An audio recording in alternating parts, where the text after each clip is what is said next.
Hello there, my sleepy wasteland wanderers. Tonight, we journey through the desolate beauty of the Fallout universe, where the ruins of civilization hold stories waiting to be told. I'll be your guide through these radioactive landscapes, sharing tales of survival, hope, and the quiet moments that exist even in the harshest environments. So get comfortable, dim your lights, and let the sounds of the wasteland carry you away. The gentle glow of your Pip-Boy will guide our path as we explore these forgotten places together. Now close your eyes and let your mind drift as we step into the world of Fallout, where dreams await beyond the wasteland horizon.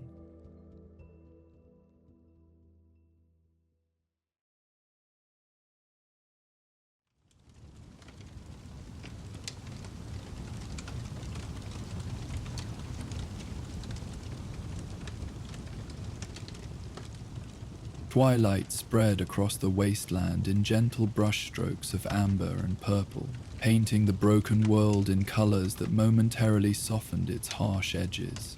The fading light cast long shadows from the skeletal remains of highway overpasses and the rusted husks of automobiles that hadn't moved in centuries.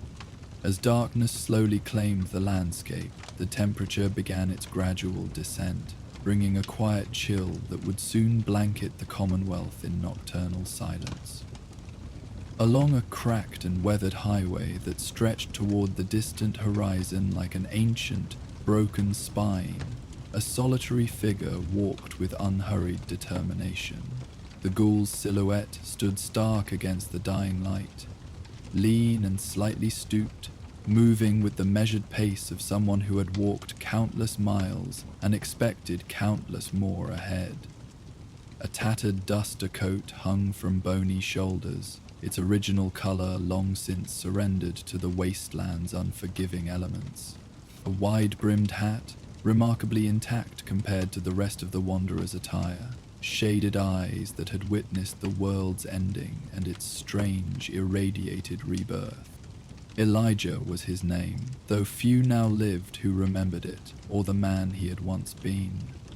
2 centuries of existence as a ghoul had worn away at his memories like water over stone, leaving behind smooth, incomplete fragments of a life that sometimes felt as though it belonged to someone else entirely. His skin bore the distinctive mottled texture of prolonged radiation exposure, deep fissures and patches where flesh had simply fallen away, revealing glimpses of the tenacious musculature beneath.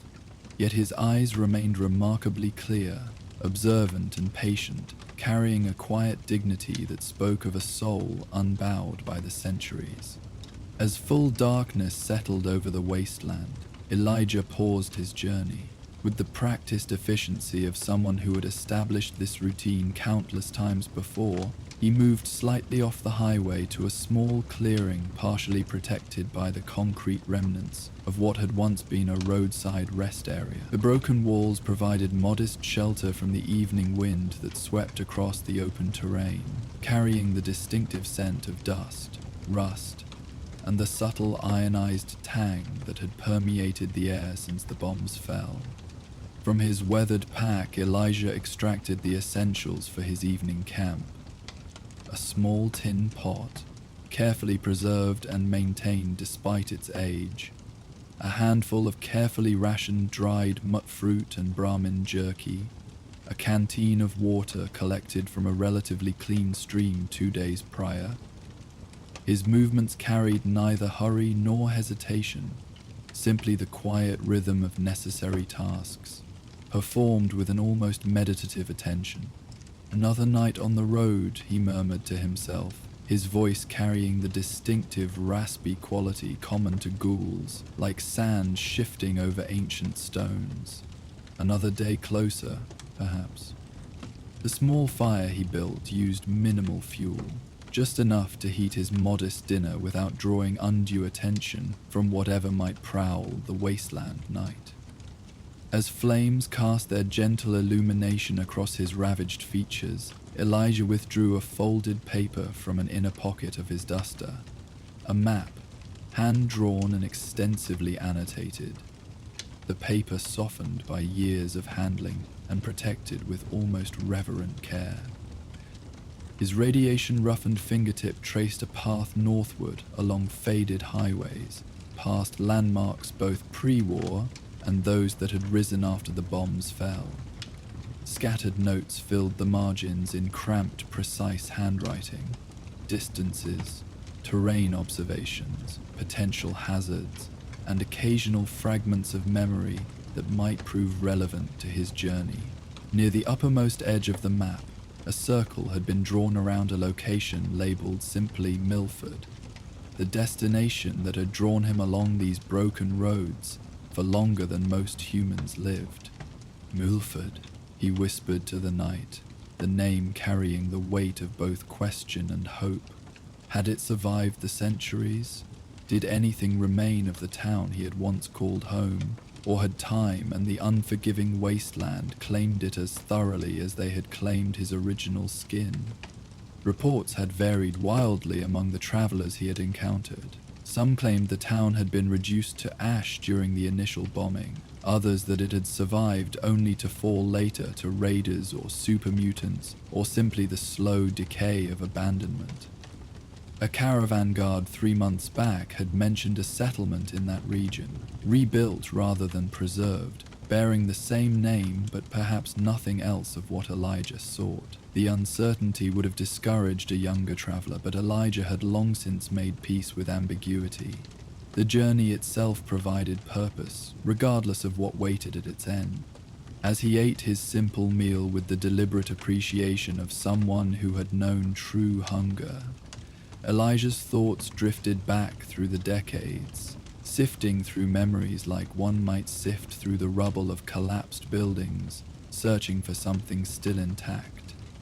The town square with its proud clock tower, the small bookshop where he had worked, surrounded by the smell of paper and binding glue, the apartment above with its window box, where Catherine had insisted on growing herbs, despite the increasingly alarming news reports. Catherine. Her name emerged from the fog of memory with surprising clarity tonight.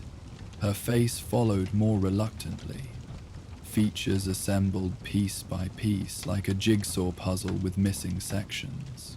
Dark hair, the small scar above her right eyebrow from a childhood fall, eyes that crinkled at the corners when she laughed. The memories felt simultaneously precious and painful, like pressing on a wound that had never fully healed despite the passage of centuries. The fire burned low as Elijah finished his meal, flames reducing to glowing embers that cast just enough light to hold complete darkness at bay. He didn't fear the night. Decades of wasteland travel had taught him that darkness offered concealment as often as it harbored threats. Still, he maintained the habit of vigilance, ears attuned to the subtle sounds that might indicate something approaching his small camp. From the distance came the lonely howl of a wild dog, its cry echoing across the empty landscape before fading into silence. Elijah tilted his head slightly, calculating direction and distance from the sound, far enough away to present no immediate concern, likely hunting smaller prey than an old ghoul with little meat left on his bones. As he prepared for sleep, arranging his pack as a makeshift pillow and pulling his duster more tightly around his thin frame, Elijah's attention was drawn to a subtle movement at the periphery of the firelight. His hand moved instinctively toward the weathered 10mm pistol at his side, not drawing it, but ensuring it remained accessible if needed. "I know you're there," he called, his raspy voice carrying just far enough to reach whatever lurked in the shadows. "I've no quarrel with anyone passing by, but I'll defend myself if pushed." A moment of silence followed before a hesitant voice responded from the darkness. "Just looking for warmth, mister. Don't mean no harm." Elijah considered this. decades of wasteland survival urging caution, while something older, something from before the bombs, whispered of common decency. "Step into the light where I can see you," he directed finally, slowly, with empty hands visible. The figure that emerged from the darkness was younger than Elijah had expected, a human woman perhaps in her mid-20s, though the wasteland aged people in unpredictable ways. Her clothes were patched but serviceable, her frame thin but not emaciated. Most notably, she carried a small bundle wrapped in faded cloth, held carefully against her chest. "Name's Margo," she offered as she stopped at the edge of the firelight. Her eyes moved briefly to Elijah's ghoulified features before settling on his eyes. Not the instinctive revulsion many humans displayed, but not entirely comfortable either. "Been walking since morning. Saw your fire from the ridge back there." Elijah nodded slightly, hand moving away from his weapon but maintaining a cautious assessment. "Elijah," he responded simply. "Where are you headed?" "North." She shifted the bundle, which emitted a soft sound that identified it immediately as an infant. "Heard Diamond City might take us in, if they're feeling charitable, or at least point us somewhere that might." The mention of the child changed the equation significantly. Elijah gestured toward the opposite side of the small fire. "Sit if you'd like. Fire's almost done, but you're welcome to what warmth remains. I've water if the little one needs it." Relief washed visibly across Margot's features as she settled on the ground, adjusting her position to better support the child in her arms. "Thank you. Been a while since someone offered before I had to ask." She unwrapped the bundle slightly, revealing a sleeping infant with a tuft of dark hair. "This is Sam. Quiet for his age, thankfully. Makes traveling easier." Elijah watched this small tableau with an expression difficult to read on his weathered features. Children were rare encounters in his solitary travels, each one a sharp reminder of the future he had lost when the bombs fell and radiation had transformed him. Some distant part of him remembered discussing children with Catherine, planning for a family that never came to be. "You're a long way from Diamond City," he observed after passing a canteen to Margo. "Another 3 weeks at least, assuming good weather and no trouble along the way." Margo nodded as she took a careful sip of water. "Had to leave our settlement down south. Raiders hit it hard last month. Those who survived scattered." Her voice remained steady, but her eyes carried the hollow look of someone who had witnessed horrors too recent to have been processed. "Sam's father tried to fight back. Didn't make it. The wasteland's familiar story. Violence, loss, displacement, survival." Elijah had heard countless variations over the decades, had lived through similar experiences more times than he cared to remember. Yet something about this young woman's quiet resilience, the sleeping child in her arms, stirred echoes of his humanity that sometimes grew distant under the weight of centuries. "I've traveled these routes for many years," he offered after a contemplative silence. "There's a small settlement 3 days north of here. Decent people, walls high enough to keep out most trouble. They might be a better option than risking the journey all the way to Diamond City with the little one."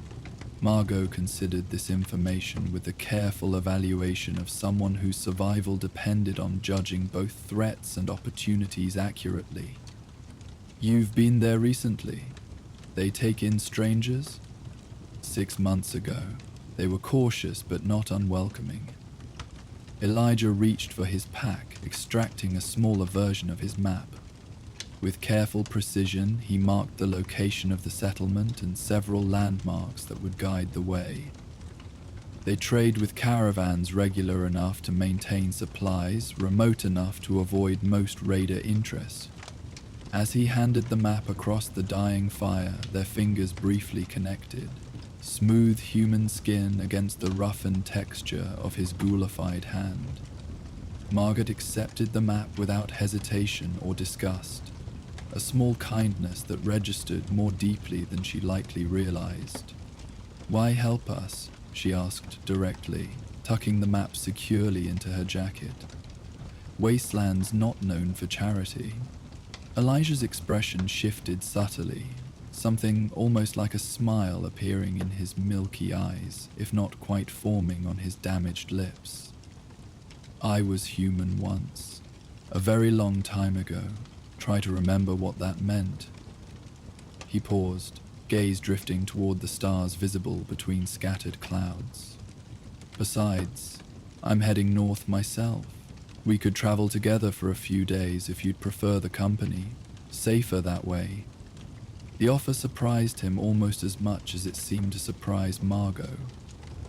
Decades of solitary wandering had become his comfortable routine. Human connections kept brief and transactional to avoid the inevitable loss when their comparatively short lives ended. Yet something about this young woman and her child stirred protective instincts he had thought long buried beneath radiation and time. "I'd appreciate that," Margo replied after consideration. "Sam and I both would." The matter settled, they fell into companionable silence. Margo eventually drifted to sleep, the child secure in the crook of her arm, while Elijah maintained his habitual watchfulness a while longer. The wasteland night deepened around their small camp, stars wheeling slowly overhead in the same patterns they had followed since long before humans had learned to split atoms and destroy their world. Morning arrived in delicate increments, darkness yielding to grey pre-dawn light that gradually strengthened to reveal the wasteland in its stark reality. Dew had collected on metal and stone overnight, creating brief moments of gleaming beauty across the otherwise bleak landscape. Elijah had already been awake for an hour, preparing a simple breakfast from his supplies and monitoring the surrounding area for potential threats. Margo woke as sunlight finally reached their camp, the infant stirring in her arms with soft, hungry sounds. Her initial momentary confusion at finding herself near a ghoul quickly resolved as memory returned, her expression shifting to cautious gratitude as she accepted the portion of food Elijah offered.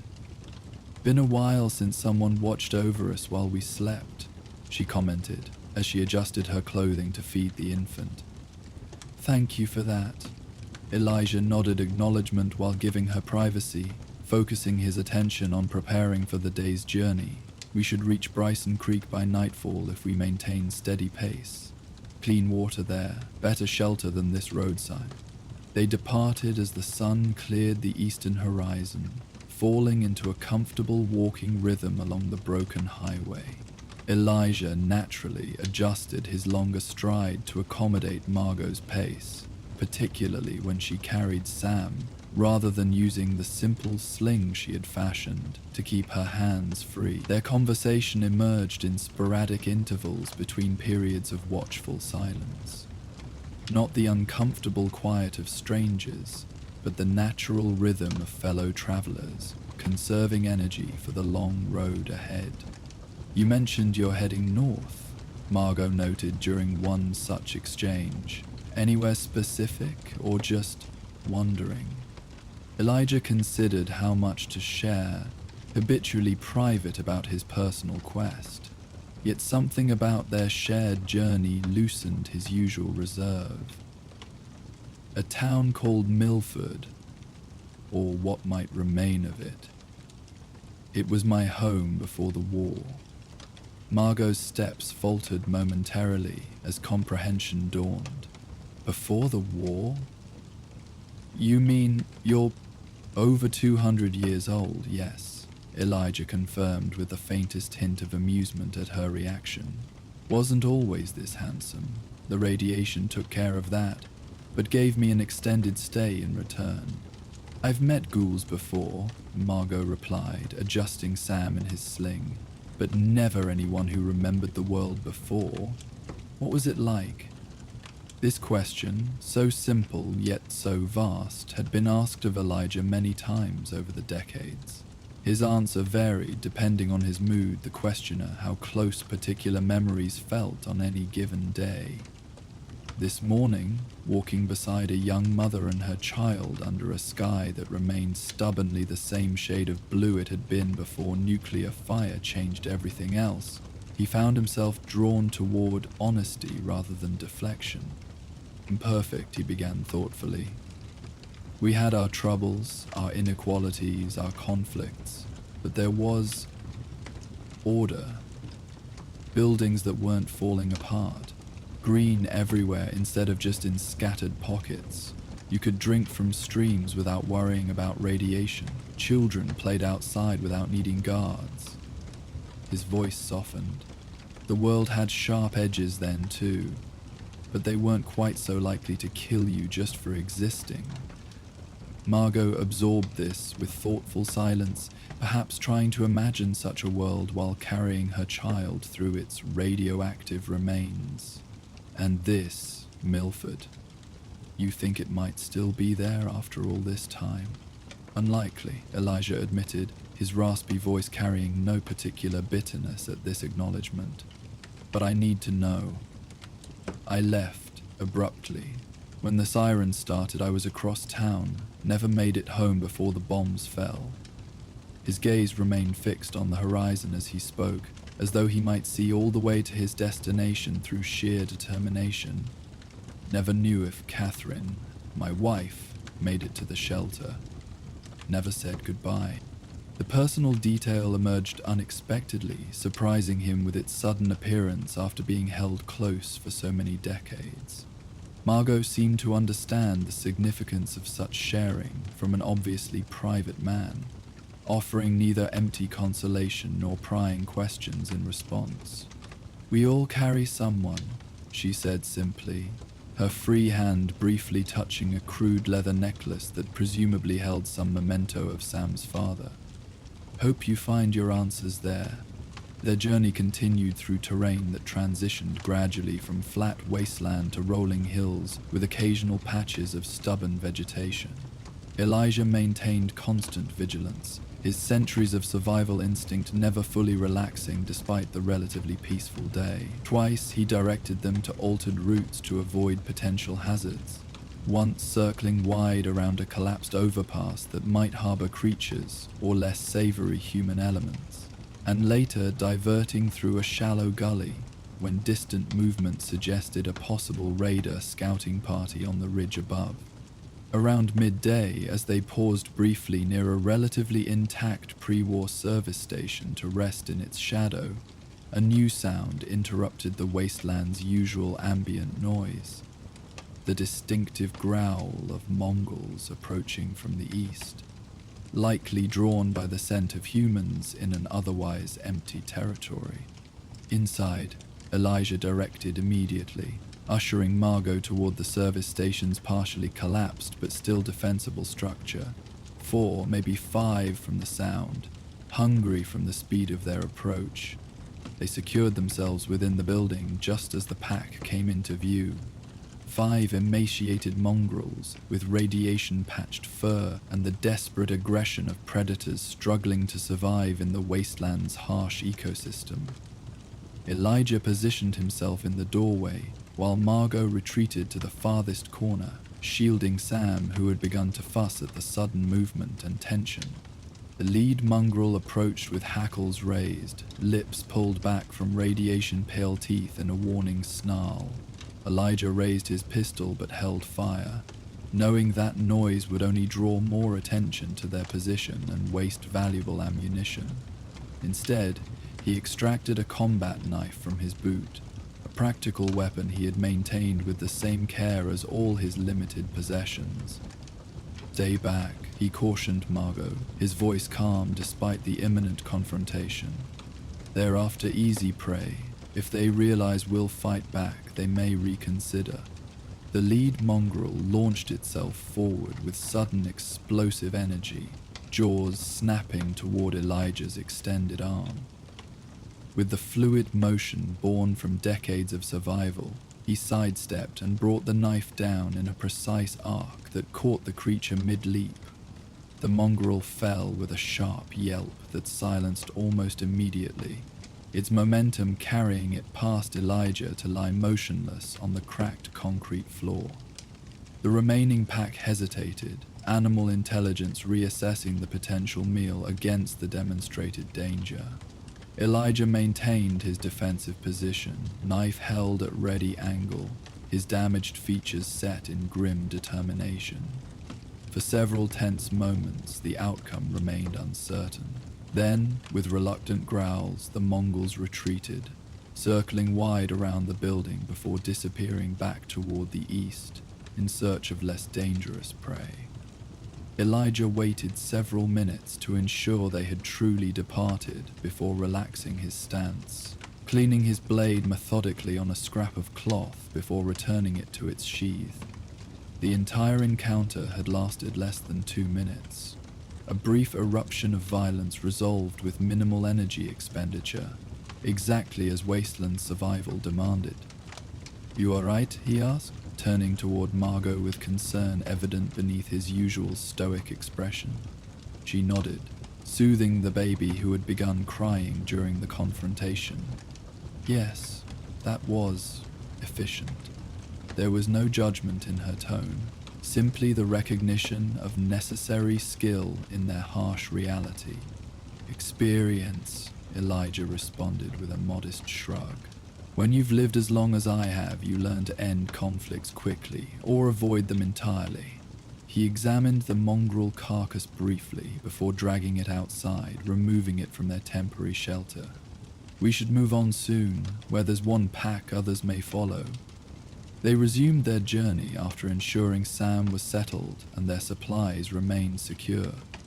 The afternoon sun cast their shadows long across the broken asphalt as they continued northward, their pace steady but slightly more hurried than before. The brief encounter with danger had shifted the atmosphere, reminding both travelers of the wasteland's constant threats that lurked beneath even its most peaceful moments. "Have you encountered others from Milford?" Margaret asked eventually, perhaps seeking conversation to dispel the lingering tension. "Other ghouls who might remember it from before?" Elijah shook his head slightly. Few ghouls remember their past clearly after so many decades. Radiation affects the mind eventually for most of us. I've been fortunate in that regard, though sometimes I wonder if forgetting might be easier.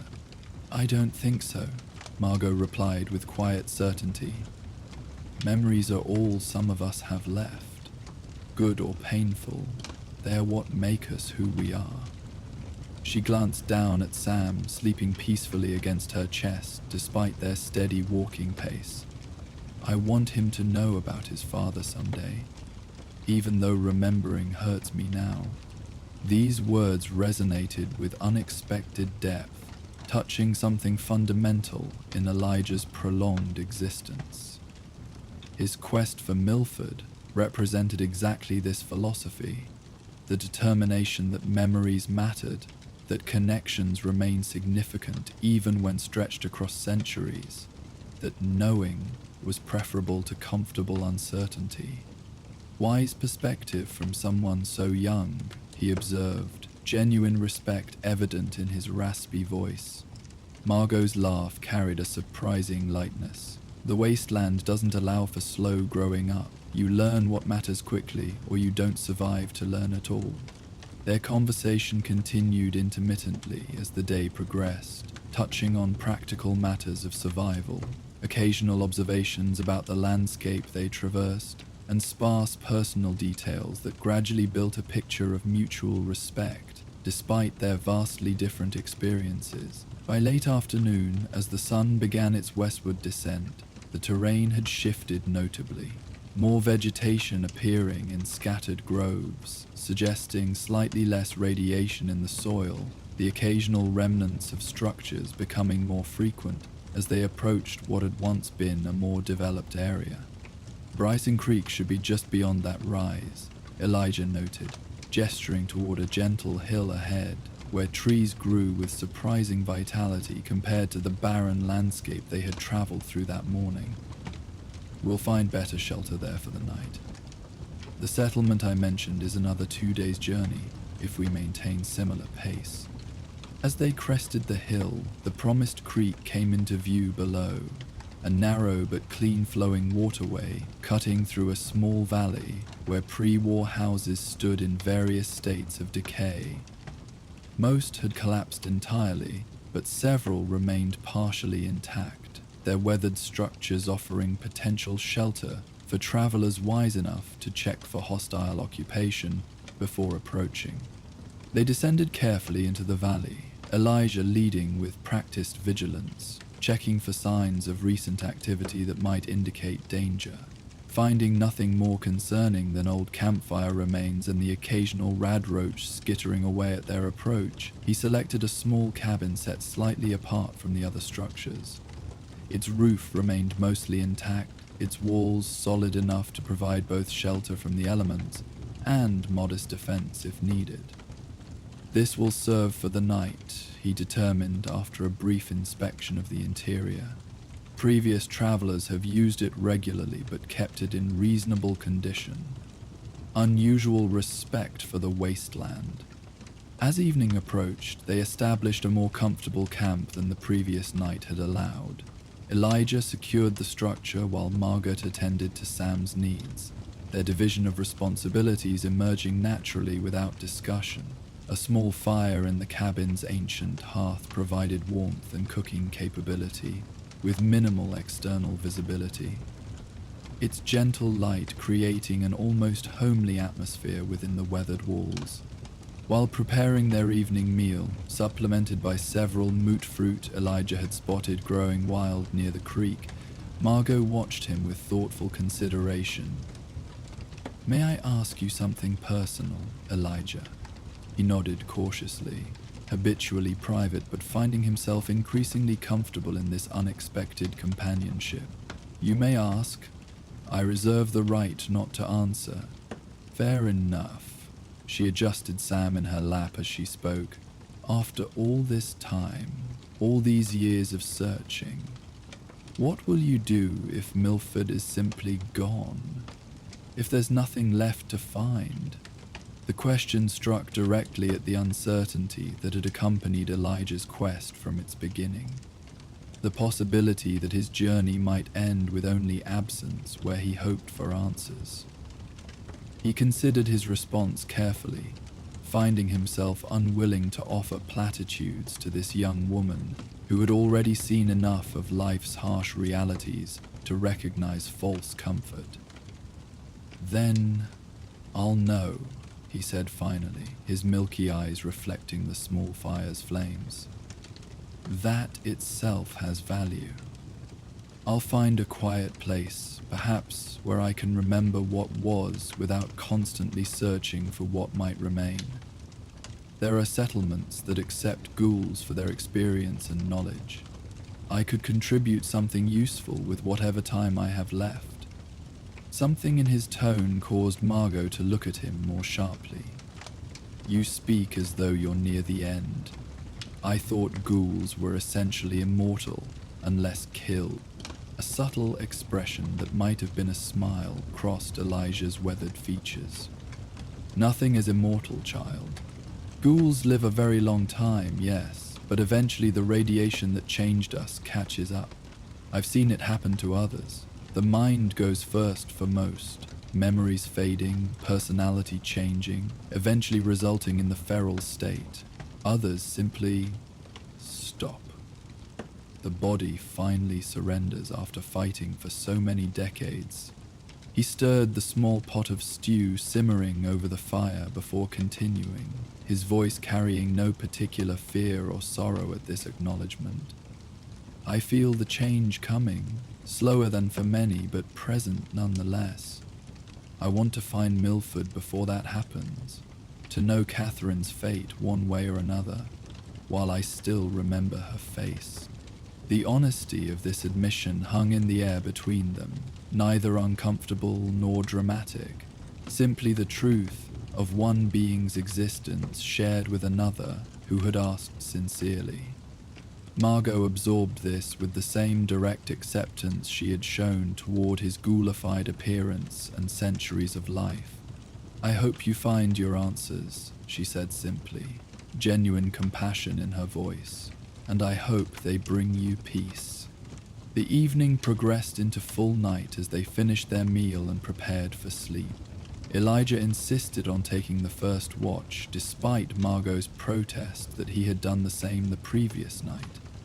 The cabin's single room allowed him to maintain vigilance by the doorway while she and Sam settled on a relatively clean space near the hearth, the fire burning low but providing continued gentle warmth. As Margot drifted towards sleep, Sam already peacefully dreaming against her, she spoke once more in the quiet cabin. "Thank you, Elijah. Not just for the protection or the guidance, but for the stories. For remembering a world most of us will never know." He acknowledged this with a slight nod, though she likely couldn't see it in the dimness. "Sleep well, Margo. Tomorrow is another day's journey." The night deepened around their small shelter, the wasteland falling into its usual nocturnal patterns outside. Distant sounds of creatures moving through darkness, the gentle murmur of the creek flowing past, occasional radiation-fueled storms flickering on the far horizon but moving away rather than toward their position. Elijah maintained his watch with the patient vigilance that had kept him alive through centuries when so many others had perished, his thoughts cycling between present security concerns and memories of a world long vanished. Throughout the night, as he eventually woke Margo for her watch shift and settled for his own brief rest, a sense of purpose remained steady within him. Milford waited somewhere ahead, whether as ruins or rebuilt settlement or nothing but empty ground where a town once stood. Tomorrow they would continue northward, one day closer to answers he had sought for longer than his traveling companion had been alive. And if those answers brought closure rather than reunion, revelation rather than recovery, then perhaps that was sufficient. To know rather than wonder, to finally set down the weight of uncertainty after carrying it across decades of wasteland wandering. As pre-dawn light began to filter through the cabin's grimy windows, Elijah rose and prepared for another day's journey. Whatever waited at his destination, the road itself had offered this unexpected companionship. A young woman and her child who had briefly shared his solitary path, reminding him of the connections that gave meaning to survival. For that alone, the long journey had been worthwhile. The morning sun rose over Bryson Creek, painting the small valley in gentle amber light as Elijah and Margo prepared to continue their northward journey. As they walked side by side along the ancient road, the Ghoul's weathered features softened slightly in the early light. Somewhere ahead lay Milford and the answers he had sought for 2 centuries, but for now the road itself provided purpose, and the companionship of fellow travelers made the wasteland seem slightly less empty. While the Ghoul and his companions continued their journey northward along broken highways, elsewhere in the Commonwealth, another solitary Ghoul came upon a different kind of discovery. Amidst the ash and rubble of what had once been a suburban neighborhood, a figure knelt in the dust, trembling fingers brushing against a mailbox that still bore a name. Their name. From the world before the bombs. As the Ghoul wanderer continues his search for Milford, our next tale beckons from the ruins of a long-lost home. Join us for Memories in the Ash. Morning light filtered through the haze of the Commonwealth, casting the wasteland in a gentle golden glow that momentarily softened its harshest edges. Dust particles danced in the sunbeams, creating ephemeral patterns that shifted and swirled with each subtle movement of air. The radiation-touched breeze carried the scent of ash and decay, familiar companions to those who had survived long enough to witness the slow transformation of ruin into something resembling nature's reclamation. Among the rolling hills that had once been a thriving suburban development, a solitary figure moved with unhurried purpose.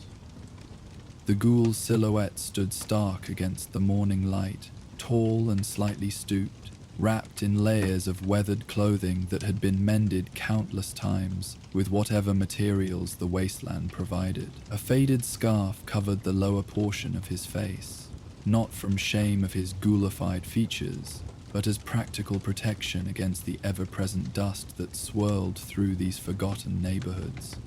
Morgan had not set out to find this place.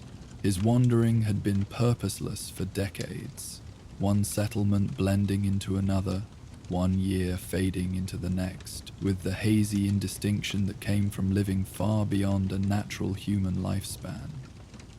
2 centuries had passed since the bombs fell, and with them, much of what had once defined his humanity. Yet memory remained, sometimes distant and fragmented, other times striking with unexpected clarity that left him momentarily breathless with its intensity. Today was such a day of clarity. What had begun as another directionless journey through the wasteland had transformed into something profoundly personal when the weathered street sign had caught his eye. Oak Ridge Lane. The name had resonated immediately, cutting through the fog of centuries with the precision of a carefully honed blade. His feet had turned onto the broken asphalt before his mind fully processed the significance, muscle memory guiding him along a path he had walked thousands of times in another life. Now, as he crested a gentle rise in the road, Morgan stopped abruptly. Before him lay the remains of a once proud neighborhood.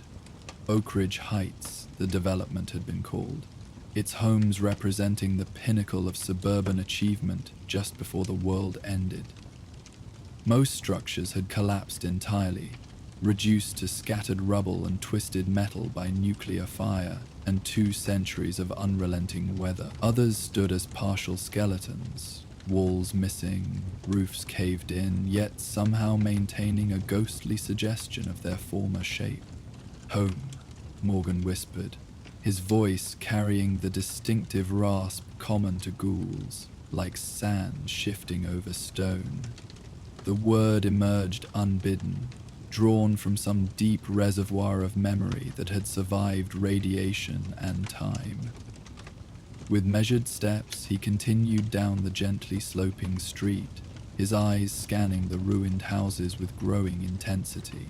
Each structure triggered fragments of recollection. The Reynolds family at number 16, their daughter Sarah who had played the piano on Sunday afternoons, the music drifting through open windows during summer months. The Abernathy house at number 22, its garden once filled with carefully tended roses that Mrs. Abernathy would cut and distribute to neighbors on special occasions. These memories flowed through Morgan's consciousness like water through cupped hands, precious but impossible to fully contain, slipping away even as he tried to hold them. He had learned long ago not to chase such recollections too aggressively, as doing so often caused them to dissipate entirely. Instead, he allowed them to surface naturally as he walked, each step bringing him closer to the address that had once been his own. The morning sun climbed higher as Morgan continued his journey through the ghostly neighborhood. Occasionally, he paused to examine some relic of the past that had somehow survived. A child's tricycle fused to concrete by nuclear heat, the partial frame of a television antenna still clinging to a chimney, a mailbox that had been protected from the worst of the blast by the curve of the hill. This last item drew his particular attention. The mailbox stood at a slight angle, its post driven deep into soil that had baked to ceramic hardness during the initial conflagration. Despite extensive rust and weathering, a name remained barely visible on its side. Harris. Morgan knelt beside it, radiation-roughened fingers tracing the faded letters with unexpected tenderness. "The Harris family," he murmured. "Thomas and Eleanor. Their son shipped out to Anchorage just before... His voice trailed off as the memory crystallized more fully. Thomas had stood in this very spot, proud and devastated simultaneously as they watched the military transport carry his only child away. Morgan remembered offering awkward consolation, unsure what words could possibly address the fear they all carried during those final tense months before the bombs fell. Rising slowly, Morgan continued along the street, each step more deliberate than the last as he approached his destination. The numbering system of the neighborhood had largely vanished, but he needed no such guidance. 2 centuries had altered the landscape, yet the fundamental geography remained.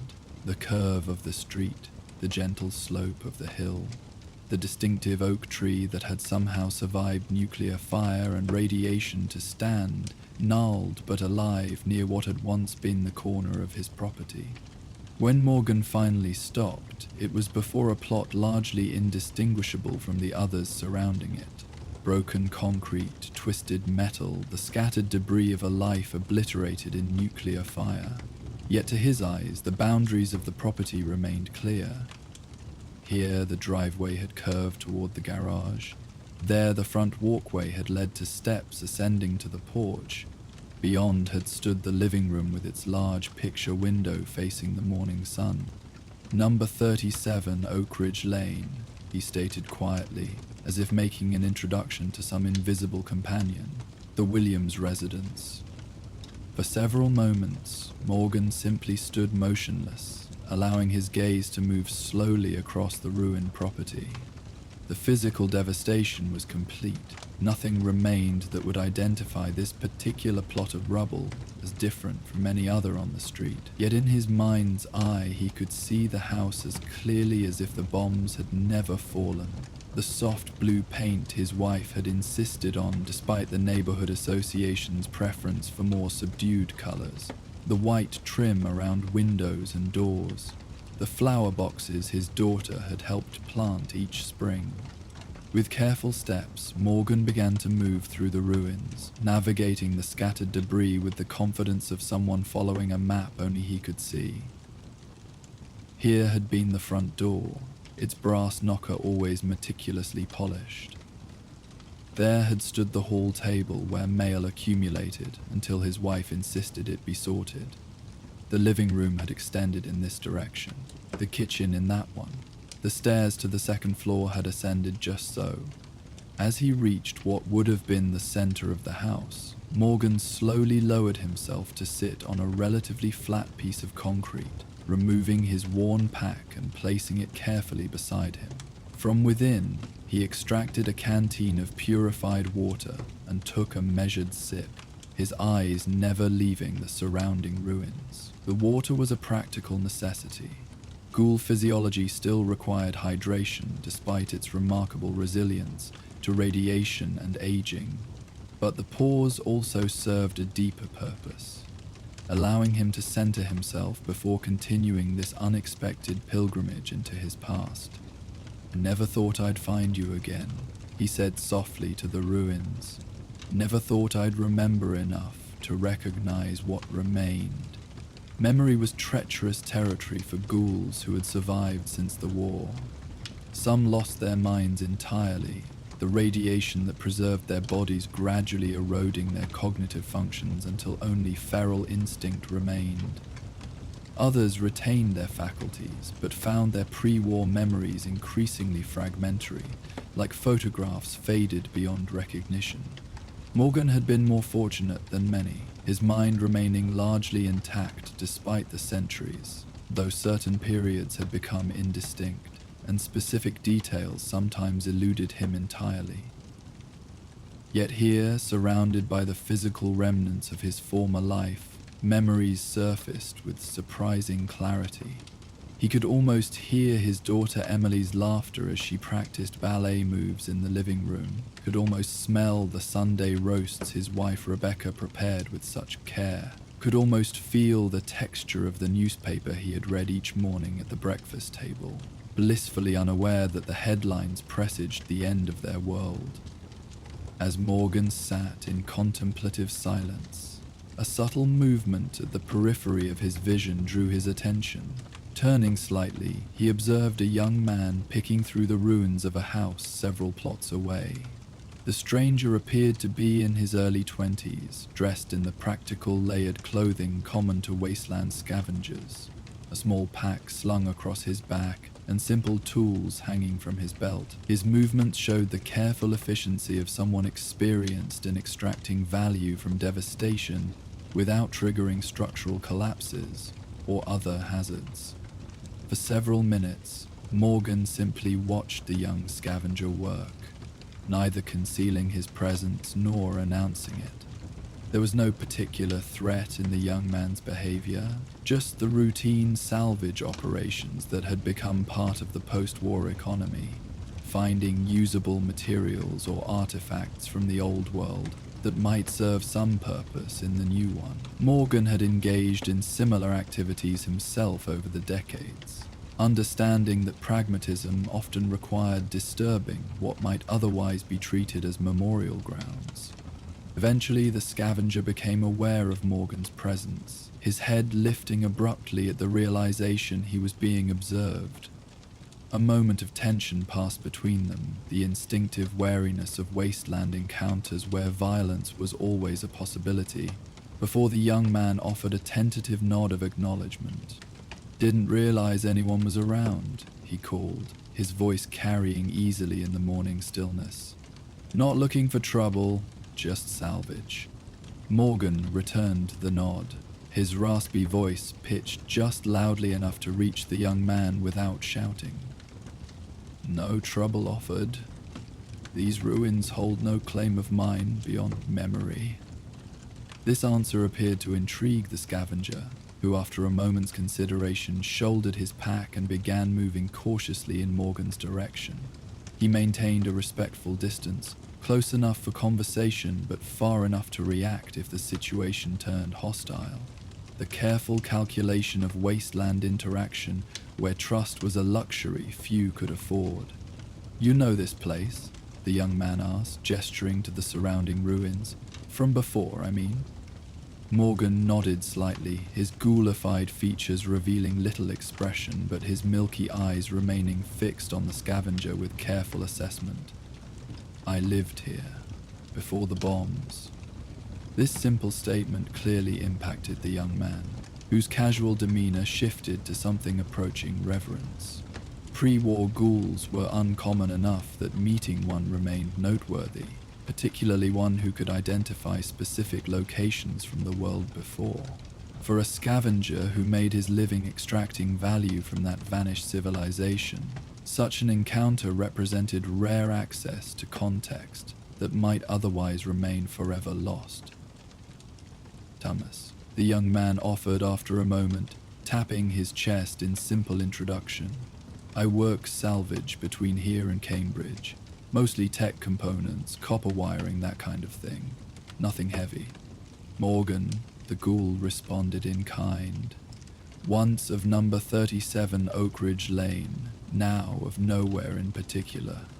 Thomas glanced around at the devastated neighborhood with newfound interest, clearly reassessing the ruins through the lens of knowing they had once been someone's home, and that someone still lived to remember them. "Must be strange," he ventured after a thoughtful pause. "Seeing it all like this, when you remember how it was." Morgan considered this observation with the deliberate thoughtfulness characteristic of those who had lived long enough to learn the value of measured response.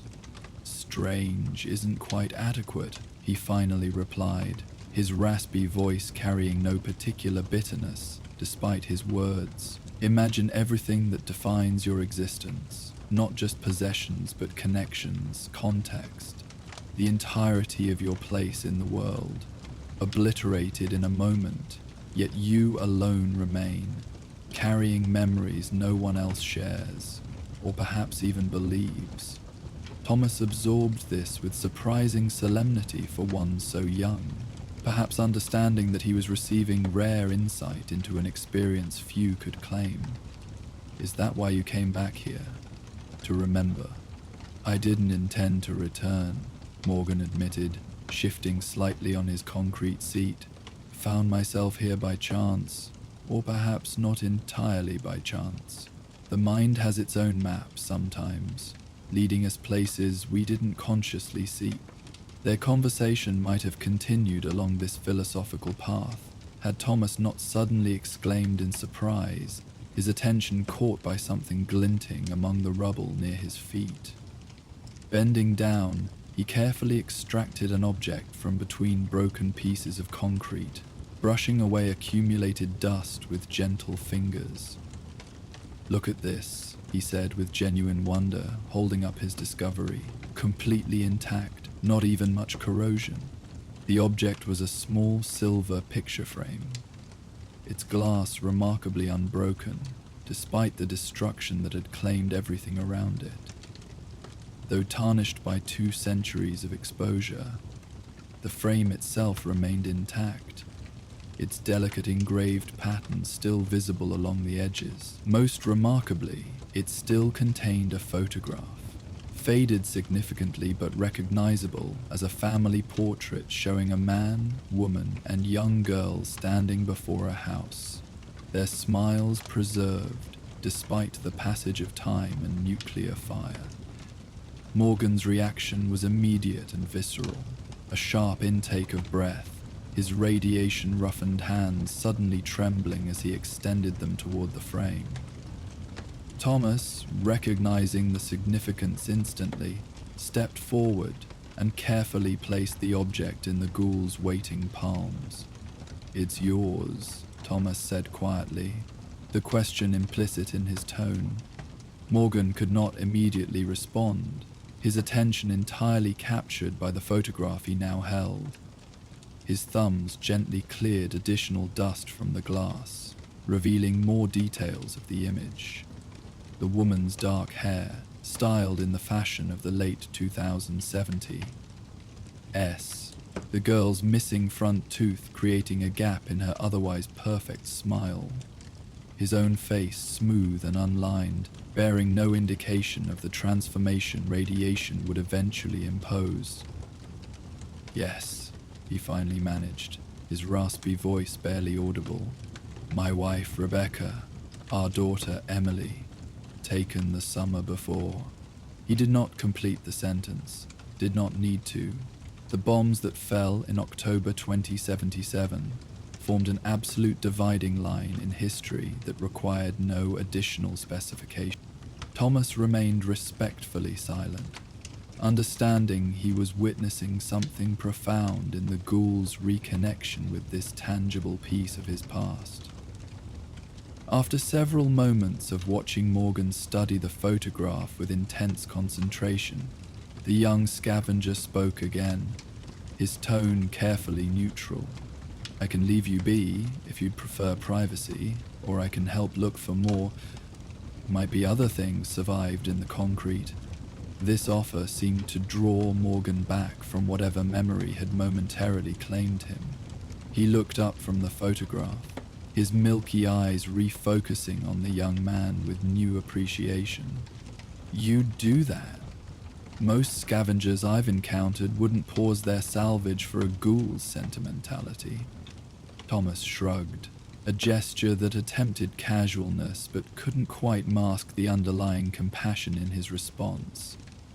"Figure the Commonwealth's got plenty of copper wire and circuit boards. Memories like yours, though, those are rarer than Vault-Tec blueprints." Morgan carefully secured the photograph in an inner pocket of his weathered coat before rising to his feet with the deliberate movement of one whose joints, while preserved by radiation, still carried 2 centuries of wear. "I would welcome the company," he acknowledged, "and perhaps an extra set of eyes might find what mine would miss." Together they began a methodical exploration of the ruined property, Morgan initially directing their search based on his recollection of the house's layout, Thomas contributing his practical experience in identifying areas where items might have been protected from the worst devastation. Their conversation flowed naturally as they worked, shifting between practical observations about the search and Morgan's occasional memories triggered by their discovery. The kitchen was here, Morgan noted as they carefully shifted a section of collapsed roofing. Rebecca collected decorative plates, hand-painted ceramic displayed on that wall, completely impractical, especially when rationing began, but she insisted they reminded her of normal times. Thomas nodded, understanding, as he examined the debris beneath the roofing section. My mother kept fashion magazines until the paper shortages made them stop printing, said looking at the dresses helped her remember there was beauty in the world, even if we couldn't afford any of it. This unexpected sharing from the young scavenger created a momentary connection across their vast experiential divide. Different worlds, different centuries, yet human nature remaining recognizable through its persistent small comforts amid larger hardships. Morgan acknowledged this with a slight nod, before continuing their systematic search. As morning progressed toward midday, their careful exploration yielded several additional remnants from Morgan's former life. A severely damaged but still recognizable fountain pen he had used for letter writing, a ceramic drawer pull decorated with hand-painted flowers from the dining room sideboard, a single cufflink from the set his wife had given him on their 10th anniversary. Each item, however small or damaged, seemed to anchor another piece of Morgan's memory more firmly, preventing it from drifting into the fog that claimed so much of the past for those who had lived as long as he had. Emily's room was upstairs, here, Morgan indicated as they worked their way through what would have been the second floor, now largely collapsed to ground level.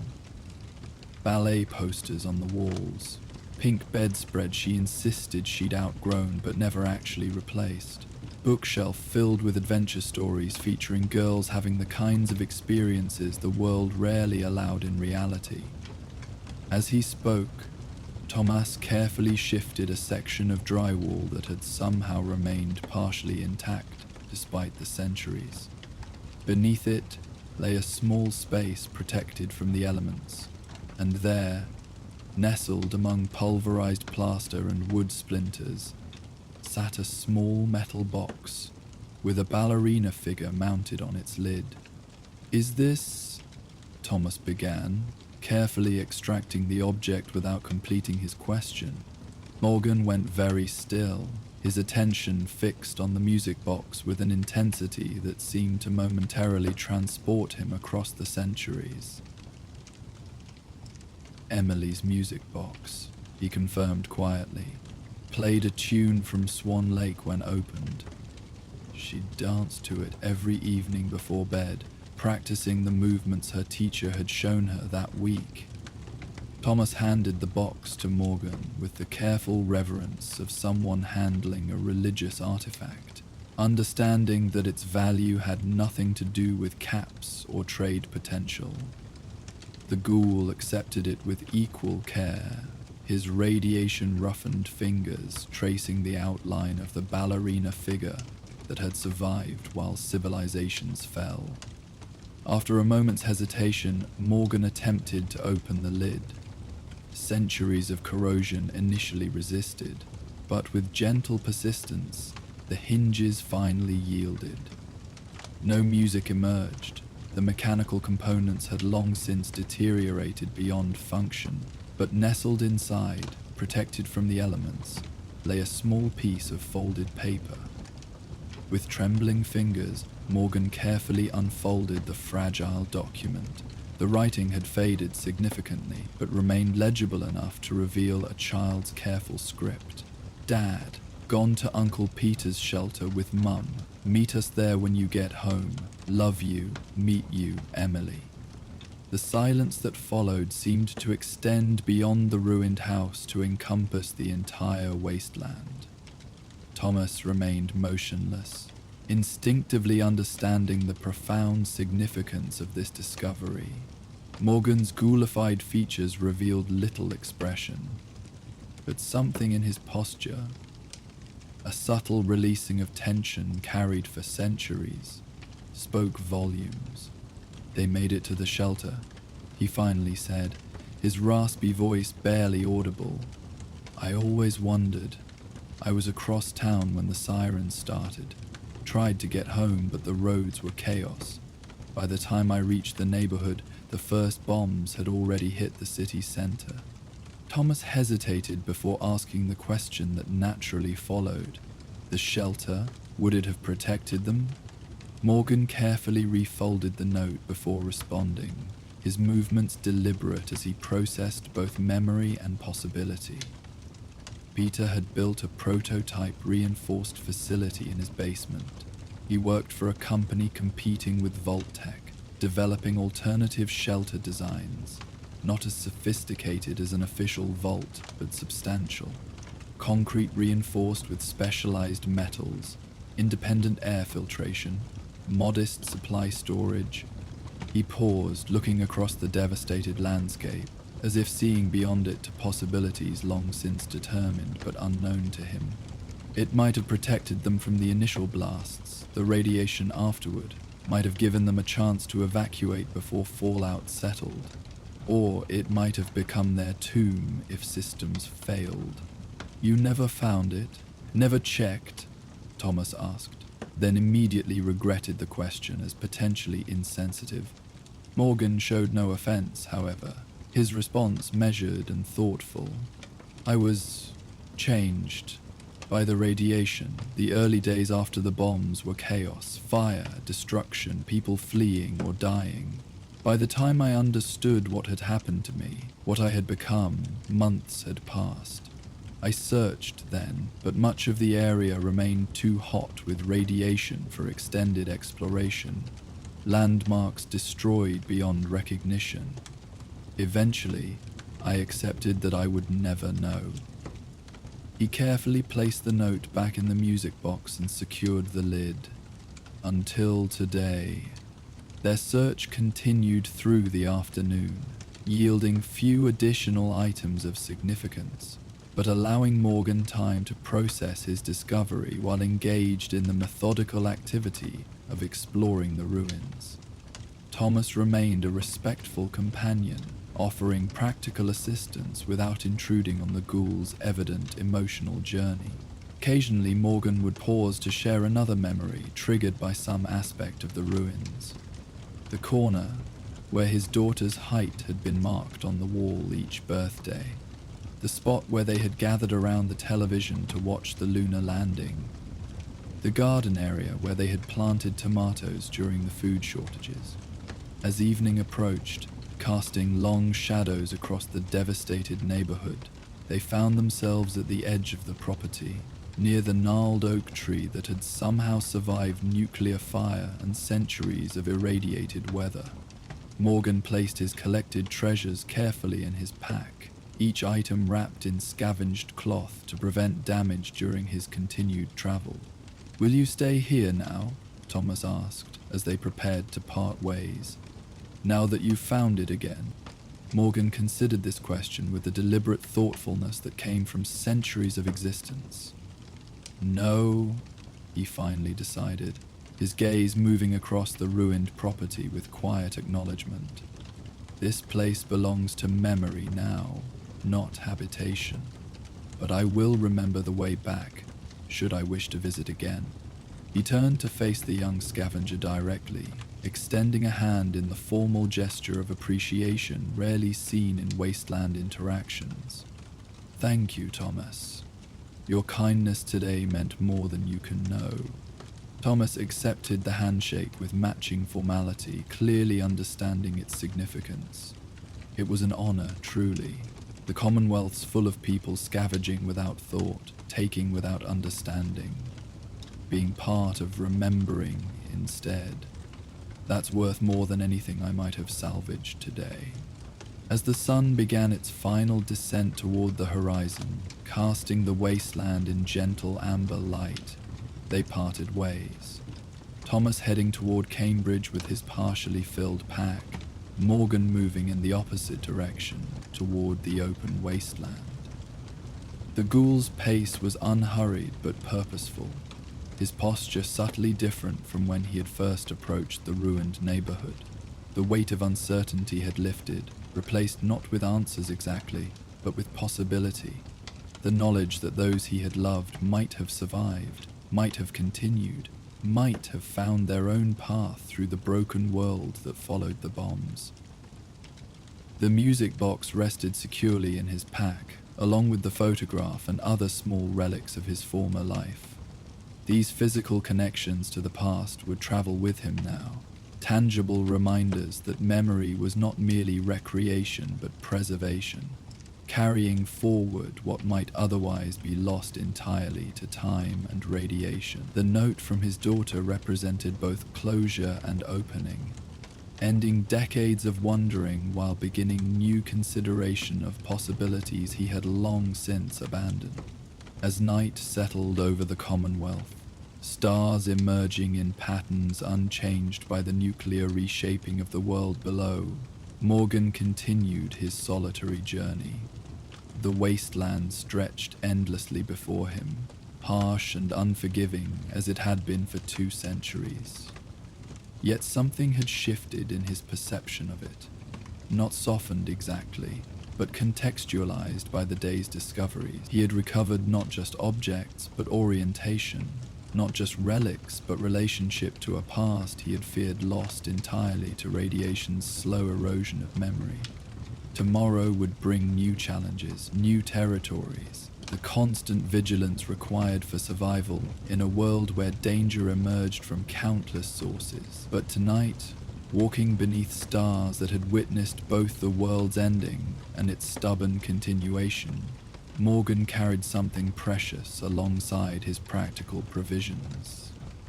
The certainty that he had once been loved, that his absence had been noted, that somewhere in the chaos of the bombs falling, a child had left a note, believing her father would return home. The Commonwealth night deepened around his solitary figure, the distant glow of radiation storms illuminating the horizon in eerie green pulses. Morgan's path took him west, toward mountains visible as darker shadows against the night sky. Whatever awaited him there, settlement or solitude, danger or sanctuary, he carried with him now what had been missing for centuries. Not answers precisely, but connection, the precious tether of memory anchored by tangible remnants of what had once been. In this way, the Ghoul continued his wandering through the wasteland, not aimlessly now, but purposefully, his past no longer a weight to be carried, but a foundation upon which each step forward could be measured. The music box nestled safely in his pack, a silent reminder that even in a world destroyed by nuclear fire, small treasures sometimes survived, waiting to be rediscovered by those who remembered they had once existed. While Morgan continued his journey across the Commonwealth with renewed purpose and precious memories secured in his pack, elsewhere in the wasteland another Ghoul faced a different kind of struggle. In the shadowed interior of a crumbling building, a figure hunched against the wall, trembling hands pressed against temples as fragmented memories and feral instincts battled for control of a mind gradually surrendering to radiation's effects. As our Ghoul wanderer carries his recovered memories westward toward new horizons, our next tale beckons from the desperate struggle at the edge of ferality. Join us for The Feral's Last Thought. Evening settled across the Commonwealth with gentle finality, the fading sunlight casting long shadows that stretched from broken buildings like spectral fingers reaching into darkness. The day's heat gradually surrendered to night's approaching chill, temperature dropping in increments so subtle only the most sensitive might notice the transition. Dust motes danced in the last golden rays that penetrated crumbling walls and collapsed ceilings, briefly illuminating spaces long abandoned to silence and decay. Within one such building, once a small medical clinic before bombs had rewritten the world's purpose, a solitary figure huddled in the furthest corner of what had been the reception area. The Ghoul's body trembled slightly, not from the evening's growing coolness, but from an internal struggle more profound than physical discomfort. His radiation-ravaged hands pressed against temples where skin had long since surrendered to the distinctive mottled texture of prolonged radiation exposure. Fingers occasionally twitching with involuntary movements that spoke of neurological systems gradually losing their cohesion. Vincent hadn't always known his name was Vincent. For stretches of time, hours, perhaps days, the knowledge would slip away entirely, leaving him in a terrifying void where identity existed only as vague impression rather than concrete understanding. These episodes had been increasing in both frequency and duration over recent months, each recovery bringing the haunting awareness that eventually there would be no recovery. Eventually the fog would claim him completely, transforming him from a thinking being with memories and meaning into a feral creature driven solely by radiation-twisted instinct. Tonight, however, his mind possessed unusual clarity, a temporary respite in the gradual dissolution of consciousness that had been progressing for months. These moments of lucidity had become precious beyond measure, each one potentially the last before the final surrender to ferality. Vincent used such clarity carefully, methodically reviewing memories and knowledge he feared losing permanently, mentally tracing the outlines of his identity as though memorizing the shape of something about to be taken away. Vincent Ellis Blackwood, he whispered to the empty room, his voice carrying the distinctive raspy quality common to ghouls, like dry leaves rustling across ancient stone. Born August 17, 2044, nurse practitioner, Medford Regional Medical Center. Married to Sophia until... Here his recitation faltered briefly. The memory of his wife's fate during the early chaos after the bombs still painful despite the intervening centuries. He pushed past the emotional barrier with practiced determination, continuing his verbal anchoring to identity. Survived initial blasts through hospital shelter. Became this, gradually over subsequent months. Traveled with survivor groups until separation became necessary due to increasing prejudice against ghouls. Joined various ghoul communities over decades before symptoms of cognitive deterioration began approximately 14 months ago. The clinical precision of his self-narration reflected his medical training, the professional distance providing emotional buffer against the terrifying reality of his situation. Vincent had spent decades treating others, first as a human medical professional, then as a ghoul healer serving communities that would accept his expertise despite his appearance. The cruel irony of now being his own final patient, one for whom he could offer no treatment, only palliative acknowledgement of inevitable decline, was not lost on him. From the leather satchel that had accompanied him through countless settlements and temporary shelters, Vincent extracted a small notebook and pencil.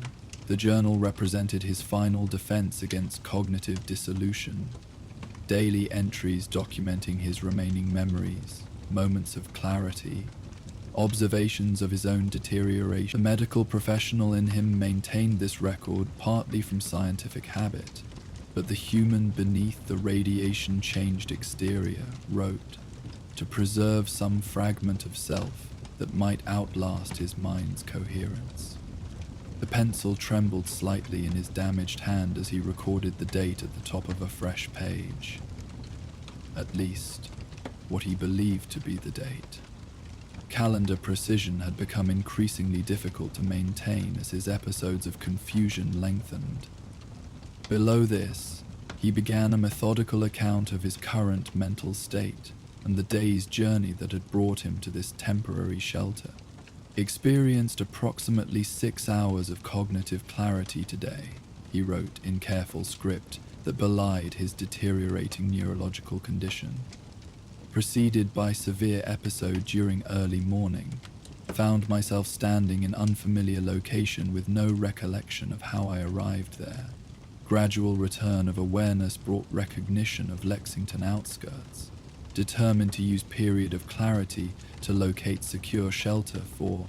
Vincent paused, pencil hovering above paper as he considered how to articulate the purpose that had driven him to this particular location. Not merely shelter, he had sought somewhere specifically meaningful for what might be his final days of coherent thought. The medical clinic had not been chosen randomly. Though not the facility where he had practiced, its similar purpose offered connection to his professional identity, the aspect of himself he feared losing most profoundly. For transition, he finally continued, the euphemism inadequate yet somehow less disturbing than naming directly what approached. Selected this clinic specifically. Familiar environment may help maintain cognitive patterns longer. Medical supplies might prove useful if... Again, he hesitated, unwilling to commit to paper the darker thoughts that occasionally surfaced during his planning. The consideration that perhaps ending consciousness on his own terms would be preferable to the gradual surrender to ferality. Such thoughts remained academic thus far, his healer's commitment to life, persisting despite understanding better than most the horror that awaited as his condition progressed. The journal entry continued with clinical observations of his symptoms, increasing difficulty with fine motor control, periodic lapses in verbal recall, moments of sensory hypersensitivity that sometimes triggered episodes of confusion. Vincent documented each detail with the detached precision of a researcher, as though the subject under observation was someone other than himself. This professional distance had served him well throughout his medical career, now offering small comfort as he chronicled his own decline. As he wrote, moonlight gradually replaced the fading sunlight, silvery beams penetrating the broken sections of roof to create pools of gentle illumination across the clinic's debris-strewn floor. The building had been looted decades ago of anything with obvious value, but remnants of its original purpose remained. Toppled medication shelves, scattered patient intake forms faded to near illegibility, the skeletal frame of an examination table still standing in an adjacent room. Vincent closed the journal after completing his entry, returning it carefully to his satchel before rising with the deliberate movements of one whose body required conscious direction rather than responding automatically to intention. His radiation-altered physiology didn't require sleep as humans understood it, but periods of rest remained necessary, particularly during episodes of cognitive stress. He had established a small sleeping area behind what had once been the reception desk, positioning it to remain invisible from the clinic's entrance, while providing clear sight lines to potential approach routes.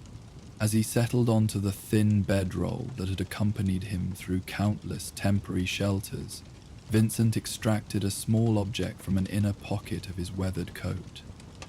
A simple silver band, tarnished by centuries but still intact, its inner surface bearing an inscription worn nearly smooth by time and handling. His wedding ring, preserved through decades when everything else from his human life had been surrendered to necessity or circumstance. "Still here, Sophia?" he whispered, the ritual phrase carrying no expectation of response, but serving as another anchor to identity and memory. In his most coherent moments, Vincent recognized that his wife had certainly perished centuries ago, yet speaking to her helped maintain connection to himself, to the man he had been, the life they had shared, the humanity that radiation had physically transformed but not entirely erased. The ring caught moonlight as he turned it between radiation-roughened fingers, memories surfacing with unusual clarity in the quiet evening. Their wedding day in the Berkshire Hills, autumn leaves creating a natural cathedral of red and gold. The small apartment they had saved for diligently, its size less important than the fact of ownership in an increasingly unstable economy. The painful arguments about whether to register for a vault, He believing his essential medical skills would guarantee them placement, she skeptical of government promises and preferring self-sufficiency. As often happened when recalling Sophia, Vincent's thoughts drifted toward their final conversation, the hurried phone call from the hospital when initial warnings had become actionable alerts. Her voice remained the clearest memory from that day, determination masking fear as she assured him she was following their emergency plan, heading for his parents' countryside home where they had established modest shelter preparations. His promise to join her when his hospital duties permitted. The knowledge that he had failed to keep that promise, trapped in the hospital's reinforced basement with patients and colleagues when the first bombs fell. "I tried to find you," he whispered to the ring, the centuries, old guilt surprisingly resilient despite all that had followed. "When I could finally leave the city." The sentence remained unfinished, as it always did during this ritual. By the time radiation levels had decreased enough for survivors to travel safely, by the time the hospital's remaining staff had stabilized those patients who could be helped, weeks had passed. His own transformation had begun by then, skin showing the first signs of ghoulification, strangers reacting with increasing horror to his appearance.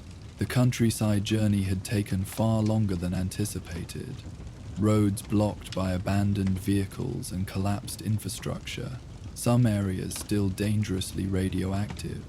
The family home, when he finally reached it, had stood empty.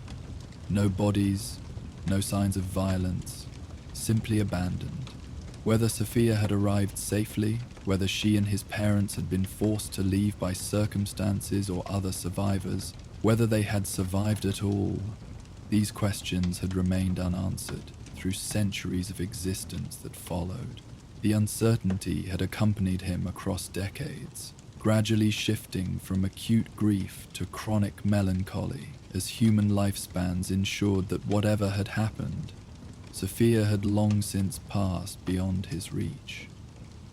Vincent returned the ring to his pocket as memories began losing their crisp edges, the first subtle indication that his period of clarity might be waning. He had learned to recognize the warning signs of approaching confusion, thoughts becoming more difficult to organize, sensory input growing disproportionately intense, emotional responses increasingly disconnected from identifiable causes. These symptoms typically preceded episodes where his consciousness seemed to fragment, identity dissolving into instinctive reactions more characteristic of feral ghouls than thinking beings. "Not yet," he murmured, forcing himself to focus on immediate surroundings rather than drifting into the mental fog that threatened at the periphery of awareness. Stay present. Observe details. Maintain connection. The self-directed instructions reflected techniques Vincent had developed to extend periods of lucidity, grounding exercises that sometimes delayed the progression into confusion. He began a methodical inventory of his surroundings, naming objects aloud in calm, measured tones. Reception desk. Wooden construction, partially collapsed on right side. Patient chair, upholstery deteriorated. Metal frame intact. Window, eastern wall, approximately 60% glass remaining in frame. Medical certificate, wall mounting. Name no longer legible. Calendar, Vault-Tec promotional, October 2077. This last item drew his attention more fully, the distinctive blue and yellow Vault-Tec logo still recognizable despite centuries of exposure. The calendar frozen eternally on the month when bombs had nullified such human methods of marking time. Vincent stared at this relic of the final moments before the world changed, recognizing it as both historical artifact and personal memento mori, reminder that time had continued its inexorable progression despite nuclear devastation and would continue long after his own consciousness finally surrendered to radiation's effects. A sudden sound from beyond the clinic's entrance interrupted Vincent's contemplation.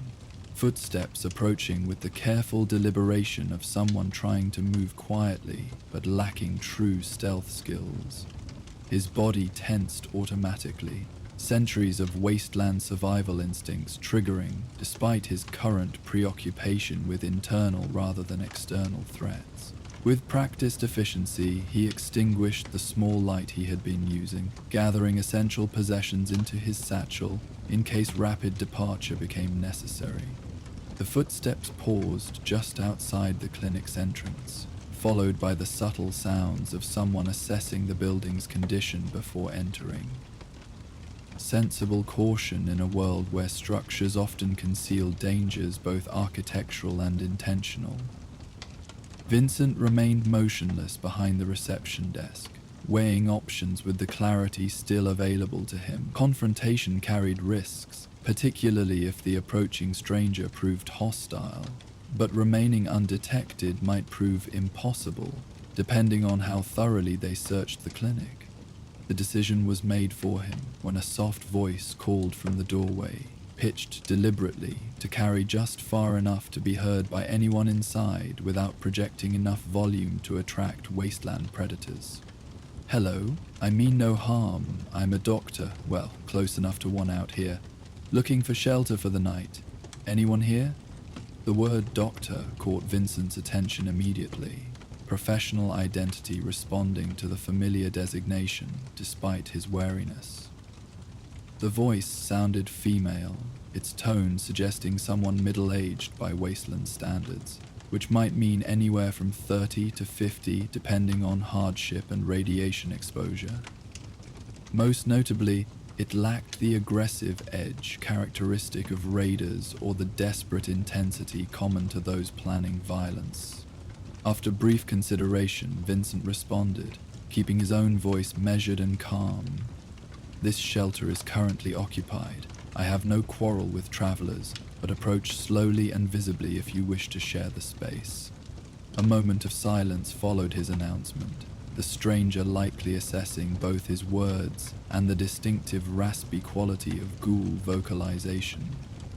When response came, it carried neither disgust nor fear, but something approaching professional interest.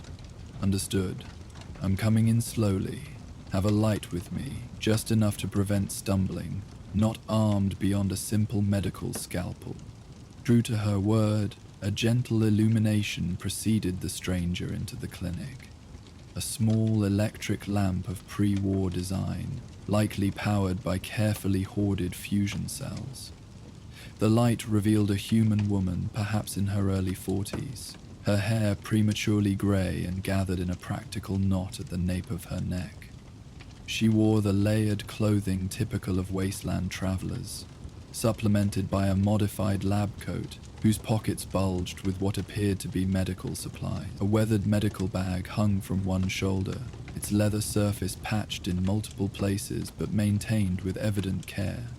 "Hannah Clark," she introduced herself, remaining near the entrance rather than advancing further without invitation. Traveling physician with the responder's reconstruction effort.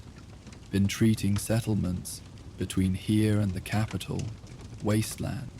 Vincent assessed both her appearance and demeanor with the careful evaluation developed through centuries of wasteland encounters.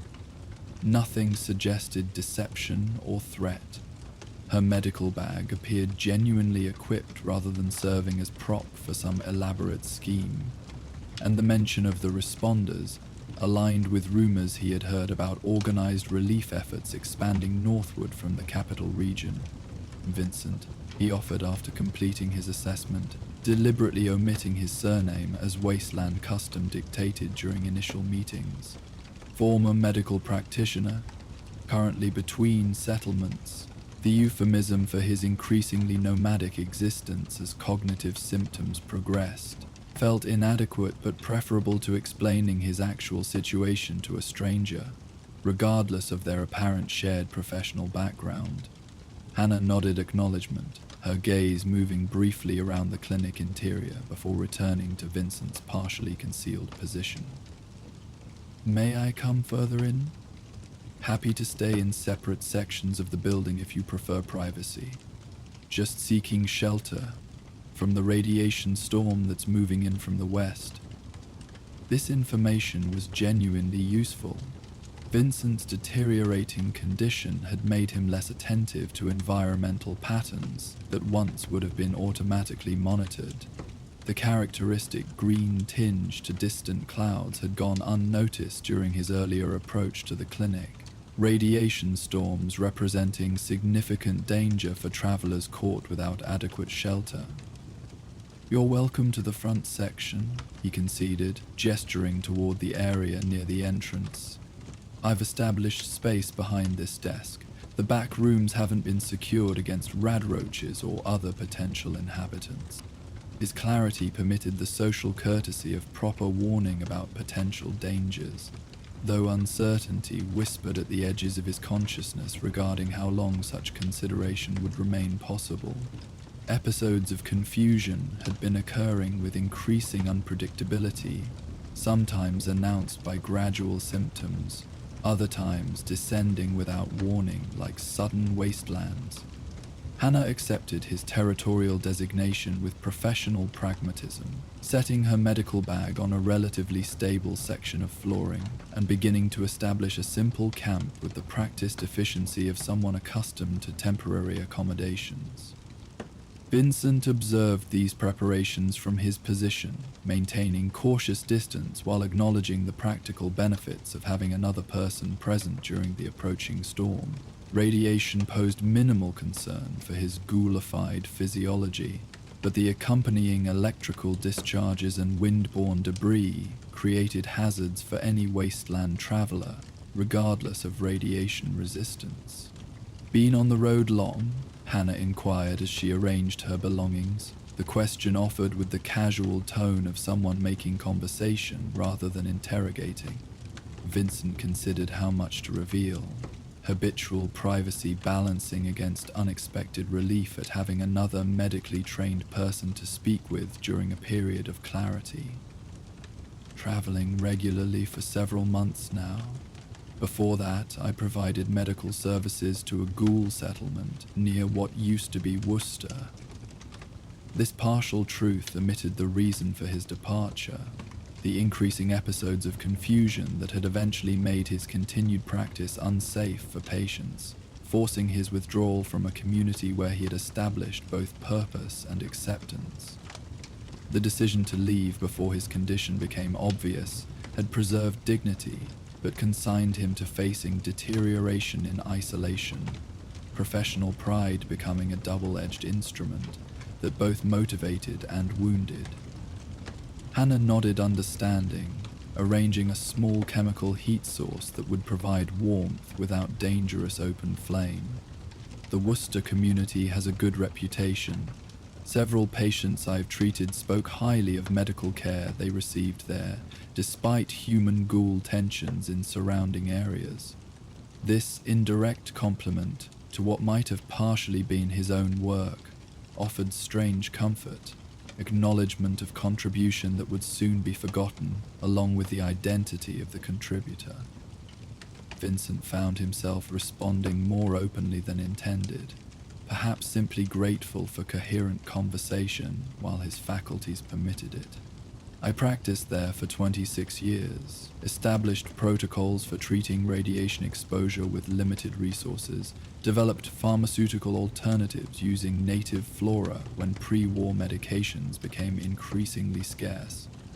Pride colored his raspy voice briefly before fading into something more melancholy. The community continues, though under different medical supervision now. Hannah glanced toward him with increased interest, professional recognition evident in her expression. You developed the pig war tincture treatment.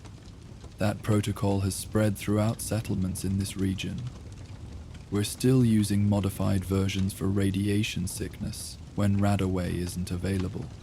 The realization that something he had created would outlast his functional existence struck Vincent with unexpected emotional force. A small immortality through contribution rather than mere survival.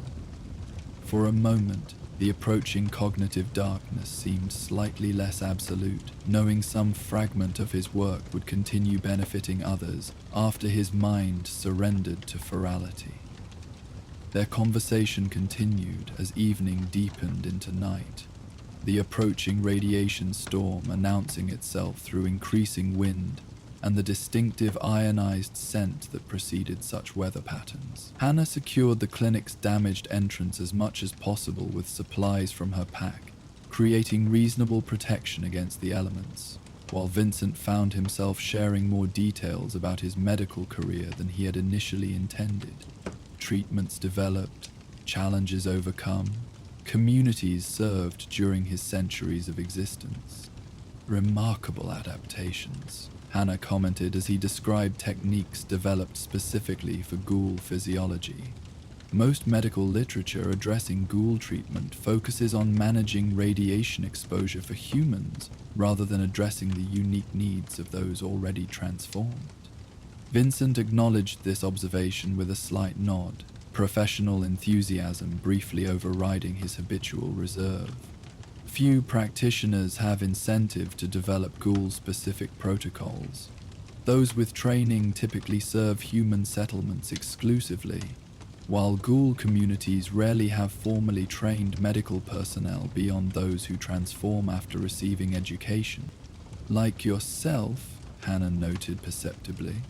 Yes. Vincent's response carried simple acknowledgement rather than elaboration. His transformation had occurred gradually over months following the bombs, his medical knowledge preserved while his body changed, an unusual combination that had defined his existence for centuries thereafter. As their conversation continued, Vincent became increasingly aware of subtle changes in his cognitive state, thoughts requiring more deliberate organization, memories slightly less accessible, sensory input growing disproportionately intense. The symptoms were familiar precursors to episodes of confusion, warning signs that clarity would soon begin slipping away despite his determination to maintain it. Hannah seemed to notice the shift in his demeanor, her expression showing the careful assessment characteristic of medical professionals observing patient changes. "Are you all right? You seem uncomfortable suddenly." Vincent hesitated, habitually private about his condition, yet recognizing potential value in professional understanding during whatever time remained before confusion descended. The decision to trust formed and solidified within moments. What dignity remained in hiding deterioration from someone who might offer, if not treatment, then at least informed witness to his final coherence?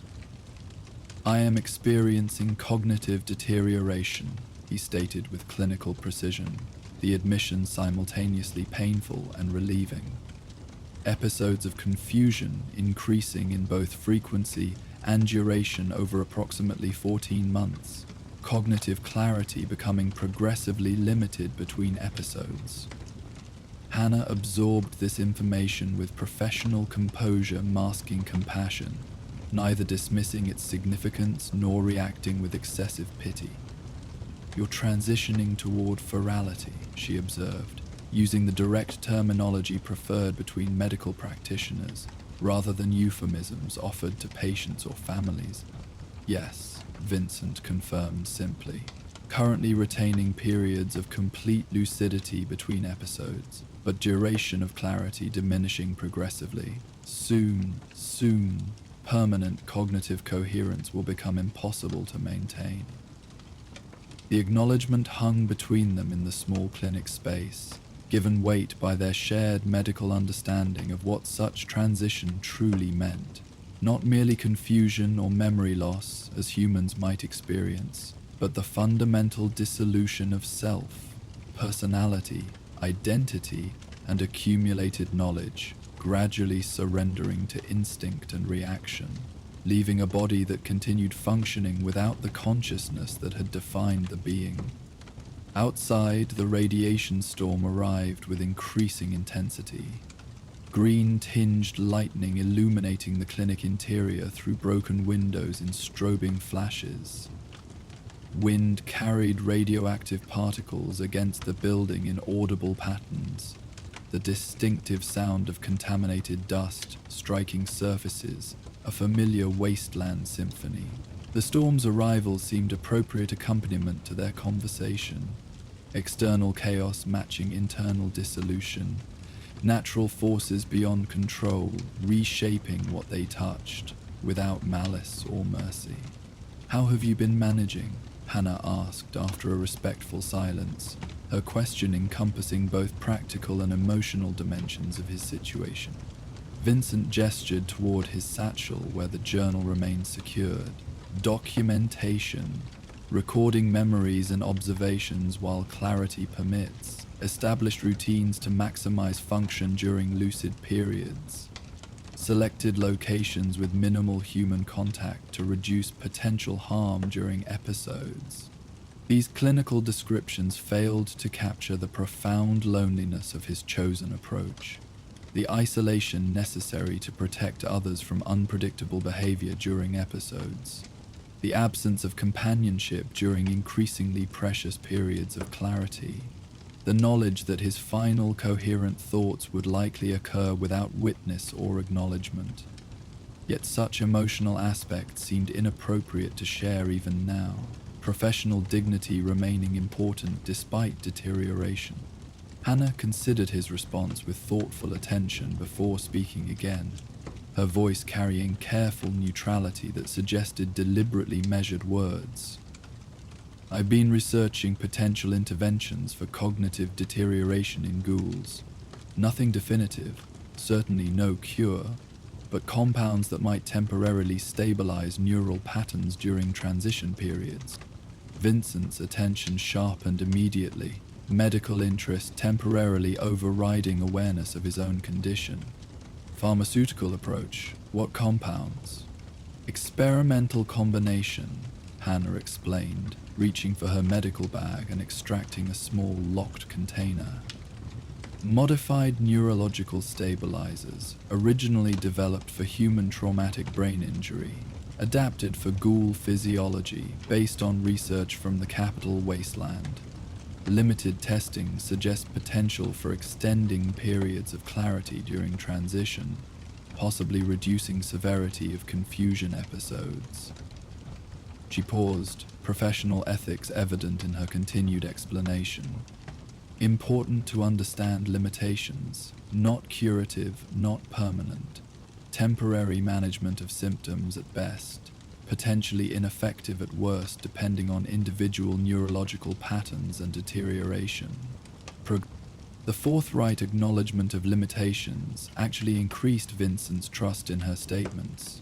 No responsible medical practitioner would claim miraculous results for experimental treatments, particularly for a condition universally considered irreversible. His own medical knowledge confirmed the theoretical possibility of temporary symptom management, though permanent prevention of virality transition remained beyond current scientific capability.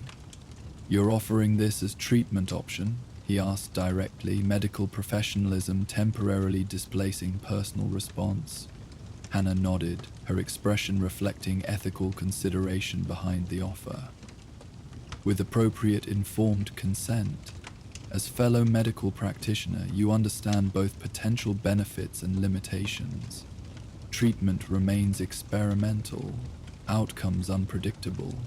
Decision entirely yours without judgment, regardless of choice. The opportunity presented unexpected complexity, potential extension of coherent thought balanced against prolonging inevitable transition, possibility of additional clarity to complete personal preparations versus risk of false hope, delaying necessary acceptance." Vincent's medical training provided framework for evaluating such options objectively, yet personal stake complicated analysis in ways purely theoretical consideration never could. "What specifically do you hypothesize regarding efficacy timeline?" he inquired, defaulting to professional terminology that created emotional distance from the deeply personal implications of the discussion.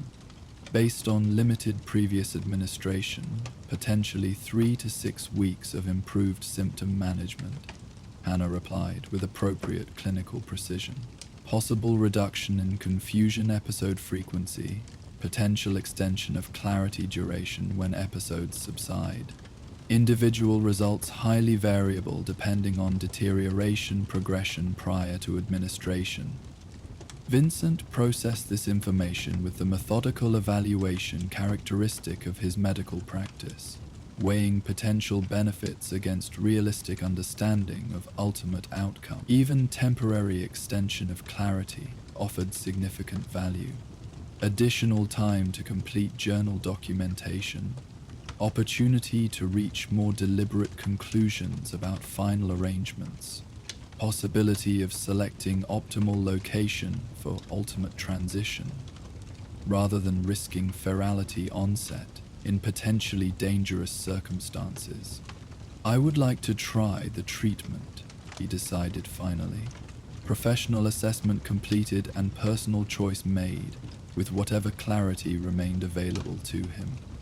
With full understanding of limitations and experimental nature, Hannah acknowledged his decision with respectful recognition of informed consent, retrieving the necessary components from her medical bag with practiced efficiency. Administration requires injection, preferably into major muscle group.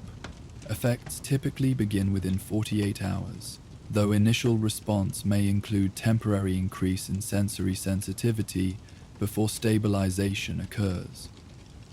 As she prepared the treatment, Vincent found himself experiencing an emotion he had not anticipated. Not hope exactly, as the treatment's limitations remained clearly understood, but perhaps appreciation for this final opportunity to exercise choice regarding his condition. So much of ghoulification and its long-term effects had occurred without consent or control, radiation reshaping body and eventually mind, without regard for the individual's preferences. This small decision represented assertion of remaining agency, regardless of ultimate outcome. The injection procedure was completed with professional competence on both sides, Hannah administering treatment with appropriate technique, Vincent receiving it with the calm cooperation of someone familiar with medical procedures from both perspectives. The physical sensation was minimal compared to the psychological significance of this intervention, perhaps his final act of self-determination before consciousness began its irreversible dissolution into instinctive reaction. Allow 24 hours before evaluating initial effects, Hannah advised as she properly disposed of the administration materials. Journal observations if possible. Response documentation may benefit future research, though I understand if you prefer to keep such records private. Vincent nodded agreement, medical professionalism automatically responding to the reasonable request for data collection despite personal circumstances. I will document observable effects. Whether you receive those observations may depend on... He left the sentence unfinished, implication clear to both medical practitioners. His ability to maintain sufficient coherence to complete and transmit such documentation remained uncertain. As the radiation storm continued its progress across the Commonwealth, its intensity gradually diminishing as it moved eastward, Vincent and Hannah established compatible routines for sharing the clinic space through the night. Their conversation continued intermittently, shifting between professional discussions of treatment mechanisms and more personal exchanges about their respective experiences providing medical care in post-war conditions. Vincent found himself experiencing surprising comfort in this unexpected companionship during what might be his final period of complete clarity. The shared professional background created connection without requiring extensive personal disclosure, medical terminology offering communication framework that remained accessible, even as other cognitive functions showed subtle deterioration signs. Most significantly, Hannah's matter-of-fact acceptance of his condition without pity or revulsion provided dignity often denied to those approaching ferality transition. "May I ask what brought you to this particular location?" Hannah inquired during a period of conversation as the storm's intensity finally began subsiding outside. Many choose familiar surroundings during transition periods. Vincent considered the question, finding himself willing to share motivation that had previously remained private. Professional identity remains most stable aspect of self during deterioration progression.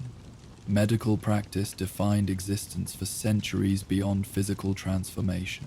Seemed appropriate to... He paused, searching for precise wording, to conclude conscious existence in environment aligned with that identity. The healer returning to healing space, Hannah observed with perceptive understanding. Completing the circle. Yes, Vincent acknowledged, surprised by how accurately she had articulated his largely instinctual decision to seek out this particular clinic. Though I never practiced in this specific facility, its purpose resonates with professional identity I fear losing most completely. Their conversation continued through the night's deepest hours, Vincent experiencing unusual clarity despite previous symptom progression. Perhaps effect of treatment beginning sooner than anticipated.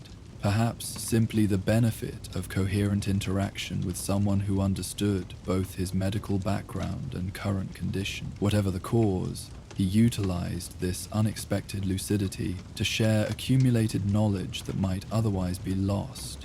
Treatment protocols developed specifically for Ghoul communities, observations regarding radiation effects on different physiological systems, techniques for adapting pre-war medications to post-war conditions. Hannah recorded these insights in her own journal with evident appreciation, recognizing the value of knowledge accumulated through centuries of practical experience rather than merely theoretical study. Their exchange represented the medical tradition at its most fundamental, information passing from practitioner to practitioner, ensuring continuity of healing knowledge despite individual mortality, cumulative wisdom, preserved beyond any single healer's existence. As dawn approached, bringing the first pale light through the clinic's broken windows, Vincent experienced profound acceptance regarding his situation. The experimental treatment might extend his coherence temporarily as promised, or might prove ineffective against his particular deterioration pattern. Ultimate transition toward ferality remained inevitably in his future, regardless of temporary symptom management. The silent yet something fundamental had shifted through this unexpected encounter. Not the physical reality of his condition, but his relationship to that reality. "Thank you," he said simply as Hannah prepared for departure, the radiation storm having passed completely, and her journey needing to continue towards settlements awaiting her medical services. Not merely for treatment, but for witness, for professional acknowledgement. Hannah met his gaze directly, her expression reflecting understanding of what remained unspoken. The importance of being seen as both healer and patient, the dignity of recognition during transition, the value of identity being witnessed before its dissolution. "Your contributions will continue," she said quietly. "Through techniques you've developed, through knowledge you've shared, the healer persists beyond the individual." As she shouldered her medical bag and secured her traveling gear, Hannah extended a formal handshake that acknowledged both his professional status and personal dignity. "I've left additional treatment doses in the cabinet behind the reception desk. Instructions for self-administration included. Whether you choose to use them remains entirely your decision." Vincent accepted both the handshake and information with genuine appreciation, recognizing the respect inherent in providing options without presumption of knowing what choices would best serve his unique circumstances. "Safe travels, Dr. Clark," May your healing work find fertile ground. After Hannah's departure, Vincent returned to his small, established space behind the reception desk, extracting his journal to record both the unexpected encounter and treatment administration. His handwriting remained surprisingly steady as he documented observations, thoughts flowing with coherence that felt particularly precious, given awareness of its temporary nature. The experimental treatment might extend this clarity for weeks, as suggested, or might prove ineffective. Either outcome now accepted with professional understanding rather than personal desperation. The morning sunlight strengthened gradually, illuminating the clinic interior with gentle persistence that transformed the space from shadowed refuge to clearly visible reminder of both destruction and endurance. Vincent completed his journal entry before rising to explore the building more thoroughly than previous caution had permitted. Professional interest examining abandoned medical supplies and equipment with practiced assessment of potential utility. In the furthest examination room, partially protected from elements by relatively intact ceiling sections, he discovered a small cabinet containing preserved medical texts. Reference volumes, seemingly untouched since the bombs fell, their knowledge frozen in time, yet potentially valuable for current application. Vincent gathered these carefully, establishing a small workstation near his sleeping area, where remaining daylight would permit detailed study during whatever periods of clarity remained available to him. As he arranged the discovered texts in order of potential practical value, Vincent experienced neither false hope regarding his condition's inevitable progression, nor despairing resignation to immediate cognitive surrender. Instead, medical pragmatism provided framework for utilizing whatever time remained. Documenting accumulated knowledge, potentially incorporating additional insights from discovered texts, preparing methodically for transition while maintaining professional function as long as possible. The Commonwealth Day continued its gradual progression outside the clinic windows, wasteland life returning to normal patterns following the radiation storm's passage. Within the modest shelter of crumbling walls and partially collapsed ceilings, Vincent established new routine focused on knowledge preservation during clarity periods, self-dementation during transition phases, practical preparation for eventual permanent cognitive dissolution. The experimental treatment might extend this process by weeks, or might prove ineffective within days. Either outcome now accepted with the professional equanimity that had characterized his centuries of healing practice.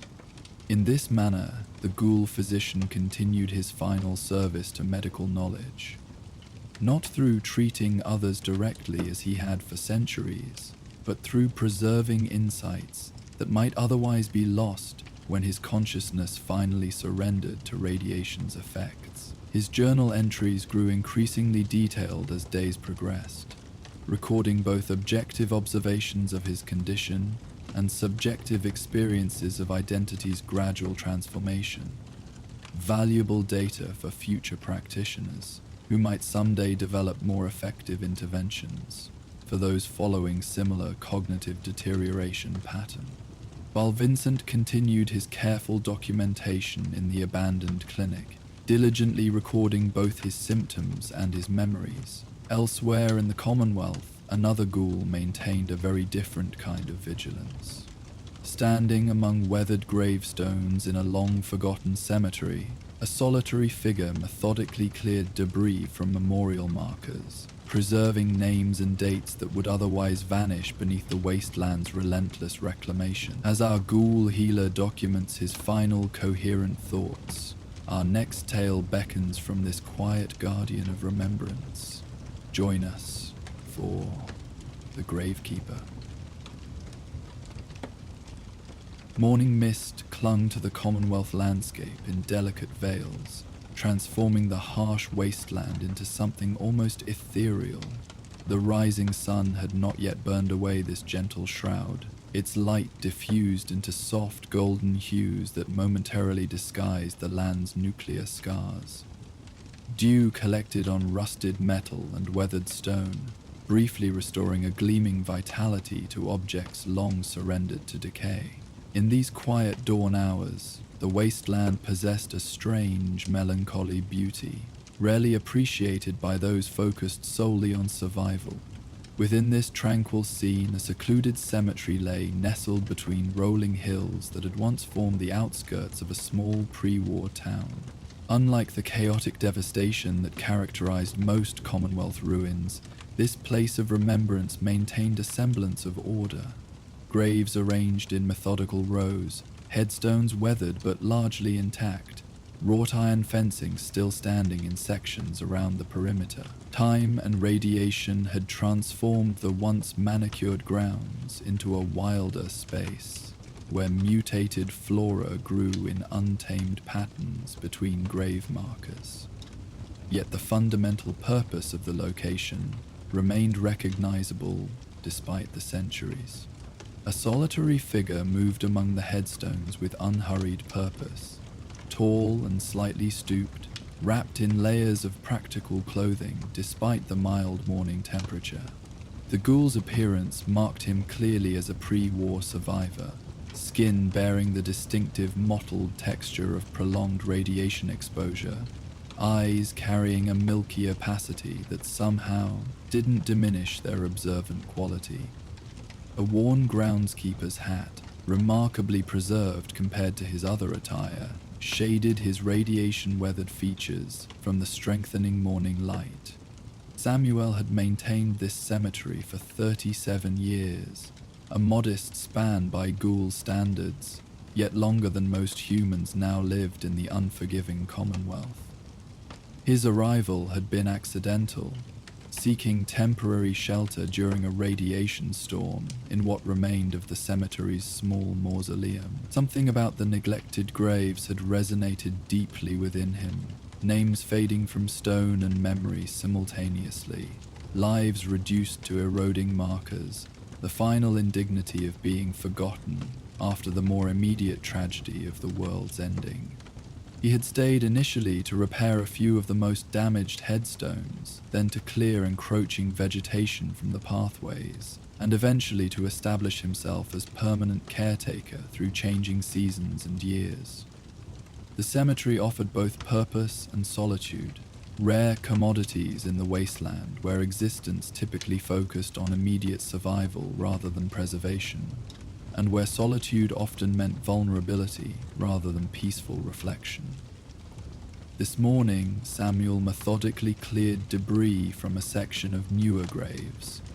Newer being relative in this ancient place, these particular markers dating from the first decades after the bombs fell rather than from before. Their inscriptions were simpler than the pre-war monuments, names scratched into whatever materials had been available, rather than professionally carved in granite or marble. Yet these humble markers carried equal significance in Samuel's careful maintenance, each representing a life that had continued despite nuclear devastation, each deserving remembrance despite the wasteland's indifference. "Morning, Elizabeth Chen," he murmured as he gently removed a strangling moot fruit vine from a small stone marker. His voice carried the distinctive raspy quality common to ghouls, like autumn leaves rustling over stone. "Bringing you some sunshine today." Speaking to the deceased had begun as a way to preserve his own sanity during long periods of isolation. Over years, it had evolved into something approaching genuine connection, one-sided conversations that acknowledged the humanity of those interred here, preventing their reduction to mere names and dates. Samuel knew nothing of Elizabeth Chen beyond what her simple marker revealed, 20662093, beloved teacher. Yet speaking her name aloud felt like maintaining some small fragment of her existence in a world that had otherwise moved on without her.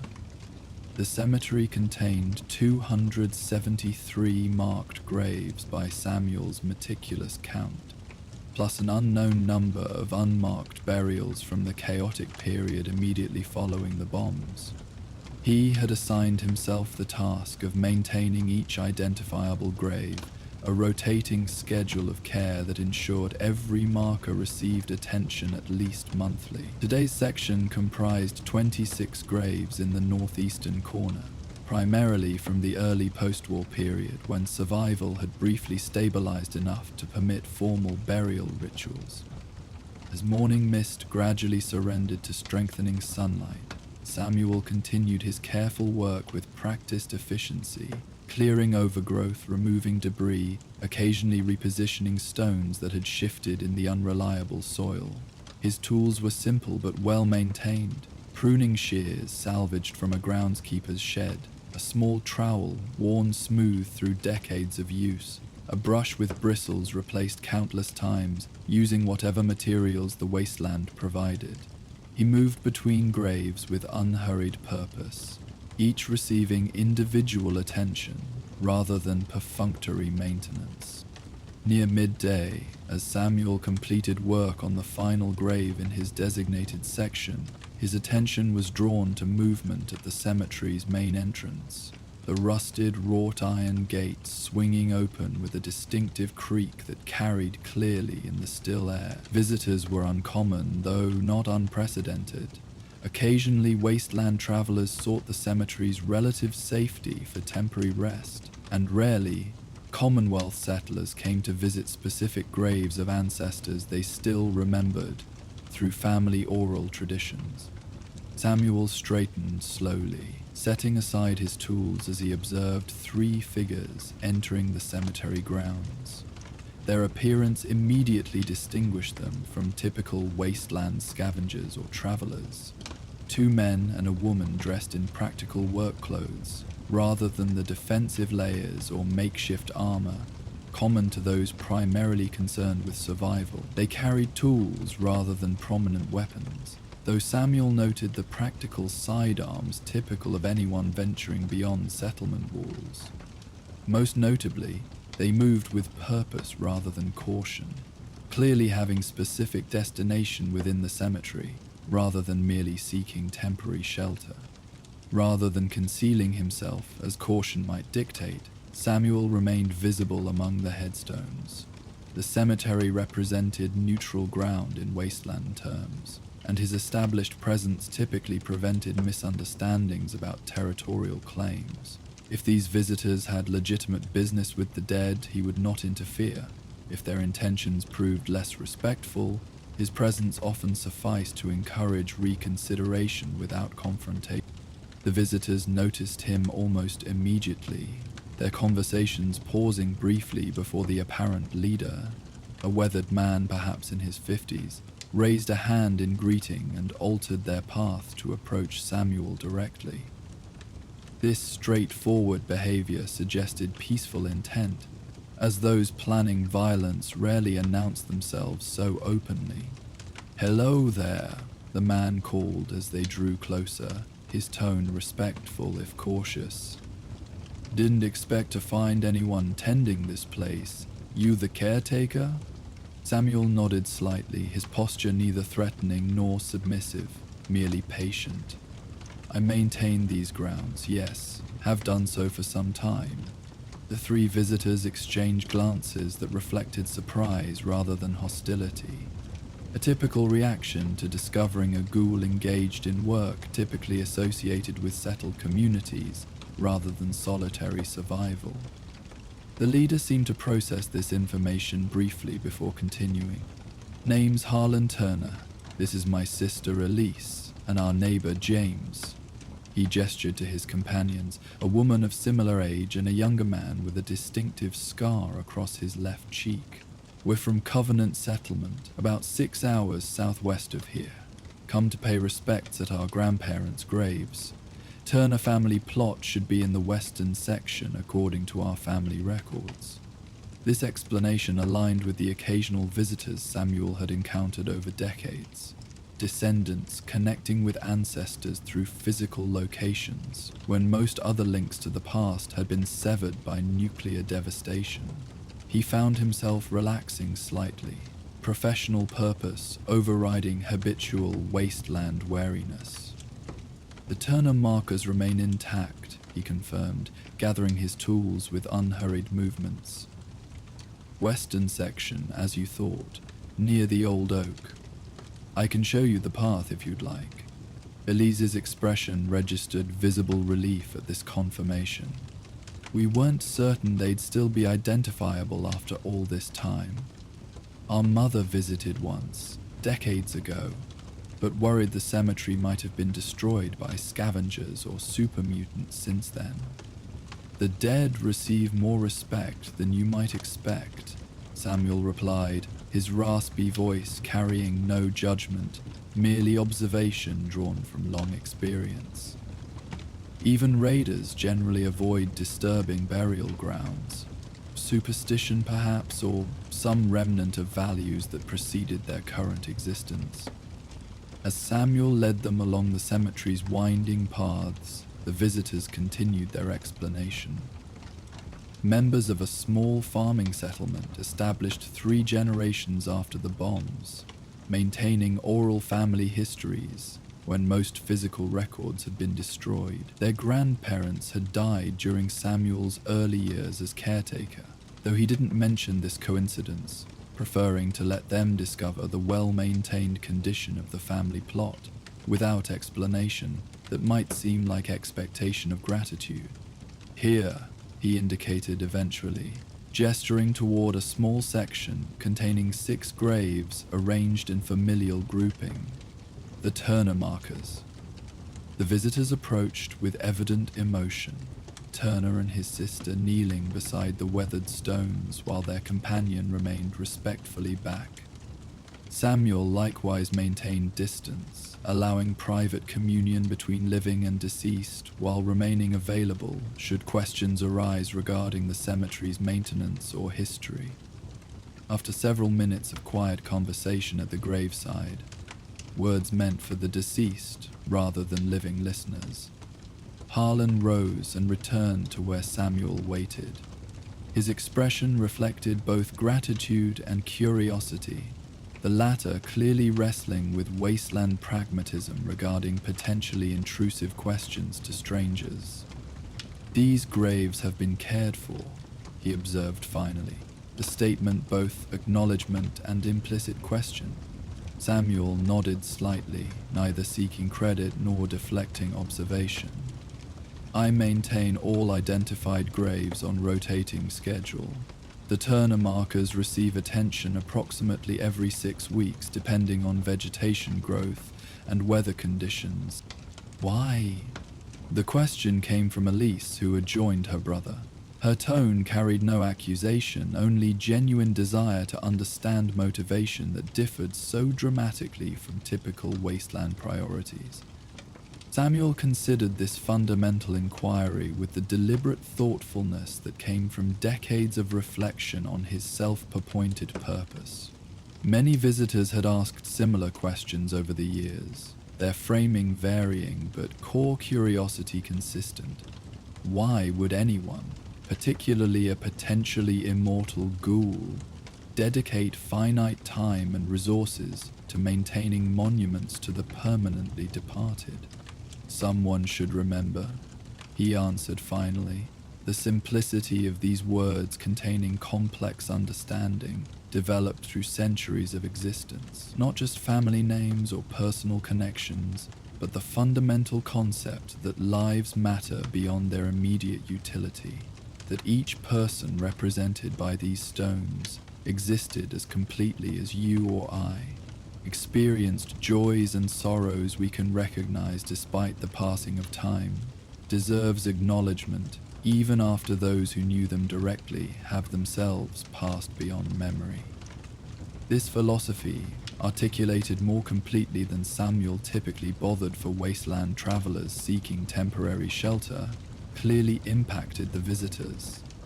Their expressions shifted from polite curiosity to deeper consideration, perhaps recognizing unusual depth in this solitary ghoul whose appearance might otherwise have prompted caution rather than philosophical exchange. Our settlement has been discussing expansion, Harlan said after a thoughtful silence, his tone suggesting connection between Samuel's words and thoughts he had been considering before this encounter. The western farmlands have proven more fertile than expected, requiring additional hands for cultivation. We've identified potential building sites that would provide proper housing while maintaining agricultural efficiency. Samuel listened without interruption, uncertain how this information related to cemetery visitation, but practicing the patient attention that characterized his interactions with both living visitors and silent graves. The connection became clear as Harlan continued, gesturing toward the broader landscape beyond cemetery boundaries. Harlan's proposed expansion area includes this hillside. Initial surveys suggested minimal existing structures, primarily this cemetery, which appeared abandoned based on preliminary observation. Harlan's expression reflected both practical leadership concerns and emerging ethical consideration. Finding it maintained changes considerations significantly. This information presented complexity that Samuel processed with the measured assessment developed through decades of existence. Covenant settlement held no authority over this land, beyond the practical wasteland reality that territorial claims extended only as far as one could defend them. Yet, unlike raiders or other aggressive factions, settlement expansion typically proceeded through negotiation and reasonable accommodation where possible. Pragmatic recognition that cooperation generally proved more sustainable than conflict. You seek to incorporate this cemetery into your settlement expansion, Samuel stated, neither question nor judgment coloring his raspy voice. Elise nodded, her expression suggesting this encounter had transformed theoretical planning into more personal consideration. The original proposal assumed abandoned grounds that could be repurposed for communal facilities, meeting hall, medical clinic, storage structures utilizing existing cleared areas. Finding the cemetery maintained and clearly significant to multiple families changes that calculation considerably. Samuel appreciated their forthrightness rather than either aggressive territorial assertion or manipulative deception. This honest approach deserved equally transparent response, regardless of his personal attachment to these grounds he had maintained for nearly 4 decades. The dead have no practical voice in Commonwealth affairs, he acknowledged, gesturing toward the surrounding graves. Their interests can be represented only through those still walking who consider them worth remembering. If your settlement requires this land, I have neither legal claim nor practical means to prevent its repurposing. This realistic assessment seemed to surprise the visitors, perhaps having anticipated emotional defense of territory rather than pragmatic recognition of wasteland realities. Before they could respond, however, Samuel continued with equal directness. However, I would ask you to consider incorporating the cemetery into your expansion plans, rather than replacing it. These grounds could serve as central green space within new construction, providing both practical gathering area and meaningful connection to those who preceded current Commonwealth existence. The memorial function need not conflict with settlement needs if thoughtfully integrated rather than erased. This suggestion clearly resonated with the visitors, their expressions reflecting consideration of possibilities they hadn't previously incorporated into planning discussions. James, who had remained largely silent during their exchange, finally joined the conversation with the practical perspective of someone responsible for physical implementation, rather than merely conceptual planning. Would actually simplify construction sequencing, he noted, surveying the cemetery's layout with builder's assessment rather than merely visitor's observation. Working around established areas rather than clearing entirely new space. Existing pathways could serve as preliminary road network, reducing initial infrastructure requirements while maintaining connectedness between sectors. Harlan and Elise exchanged thoughtful glances before the former addressed Samuel again. This approach has merit, worth presenting to the Settlement Council. Integration, rather than replacement, would preserve both practical value and meaningful connection to the past that our community generally supports. Samuel nodded slight acknowledgement of this preliminary openness to preservation, though experience had taught him that initial receptiveness often yielded to practical priorities when implementation challenges arose. Rather than pressing advantage, however, he offered additional perspective that might strengthen commitment to cemetery preservation beyond this initial conversation. If preservation path is chosen, I would be willing to continue maintenance responsibilities within whatever framework your settlement establishes, he proposed, the offer reflecting both personal commitment to these grounds and practical recognition that guaranteed continuation of care might influence decision-making toward preservation. This suggestion visibly impacted the visitors, clearly unexpected from a solitary ghoul who might reasonably prioritize independence over potential incorporation into settlement structures.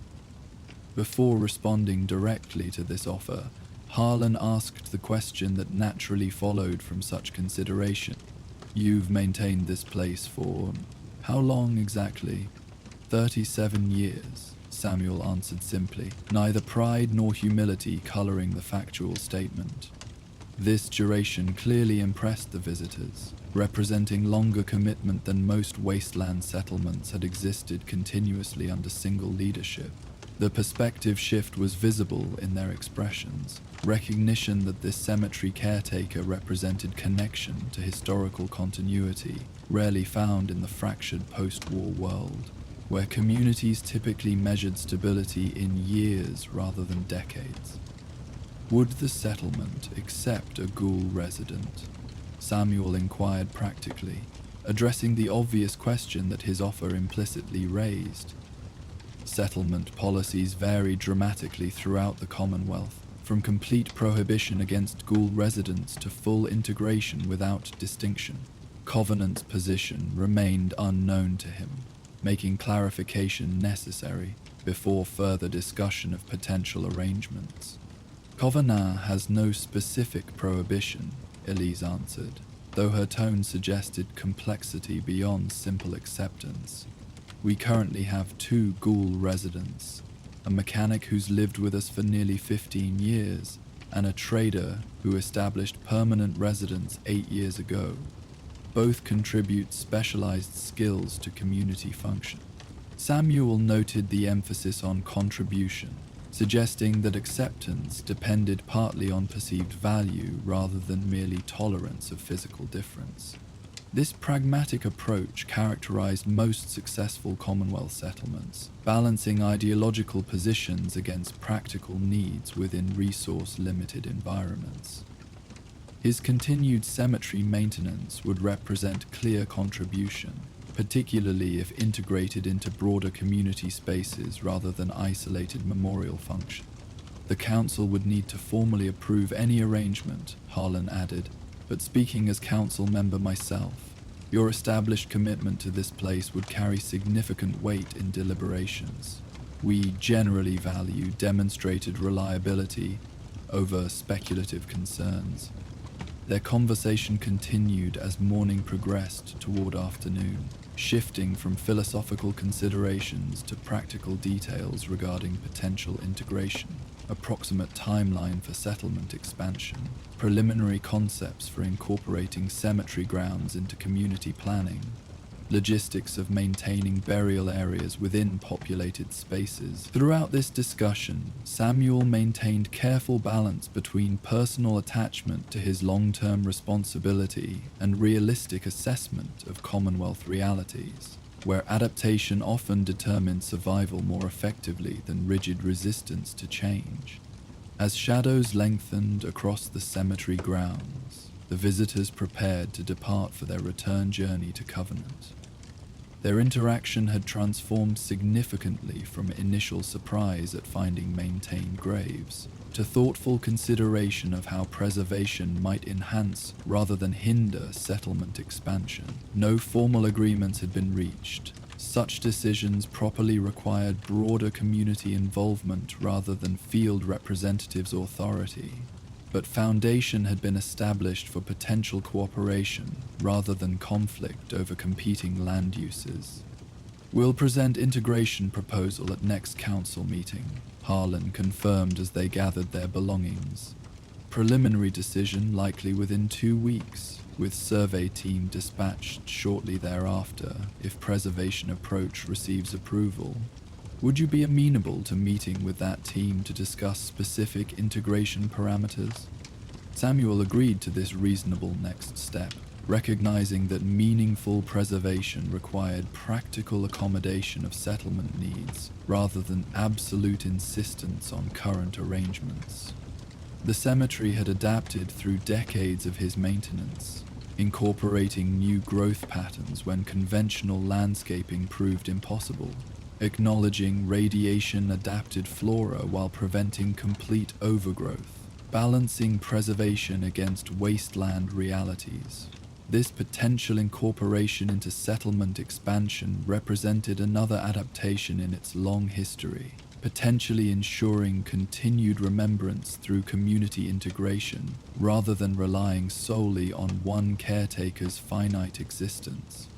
After the visitors departed, Samuel returned to his interrupted maintenance routine, completing work on the final graves in his designated daily section. Evening approached gradually, sunlight shifting to golden hues that illuminated headstones with particular clarity, casting long shadows across ground that had received the dead for centuries before the bombs and continued that function afterward. These transitional hours had always been Samuel's favorite time in the cemetery. Quiet moments when fading light seemed to blur boundaries between past and present, when names carved in stone almost appeared freshly cut rather than weathered by nuclear winters and irradiated rains. He made his way eventually to the small mausoleum that had become his personal shelter over decades. A solid stone structure that had weathered nuclear devastation better than most Commonwealth buildings, providing security that most solitary wasteland dwellers could only envy. Inside, Samuel had established modest living arrangements. A sleeping area with salvaged bedding, storage for personal possessions and maintenance supplies, a small collection of books rescued from ruins and preserved with careful attention against environmental damage. The space reflected both practical necessity and personal dignity, not merely survival shelter but home, established through deliberate choice and maintained with respect for its original purpose. As night settled fully across the Commonwealth, Samuel considered the day's unexpected developments with thoughtful attention rather than anxiety about potential changes to his established routine.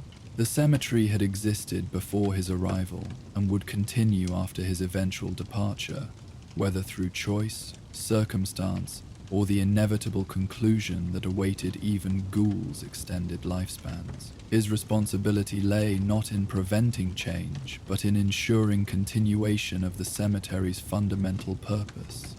Remembrance of lives completed, rather than erasure through neglect or repurposing without acknowledgement. Covenant's potential incorporation presented both challenge and opportunity. Risk that settlement priorities might eventually minimize memorial functions, but also possibility that integration would ensure continued maintenance beyond his individual capacity or lifespan.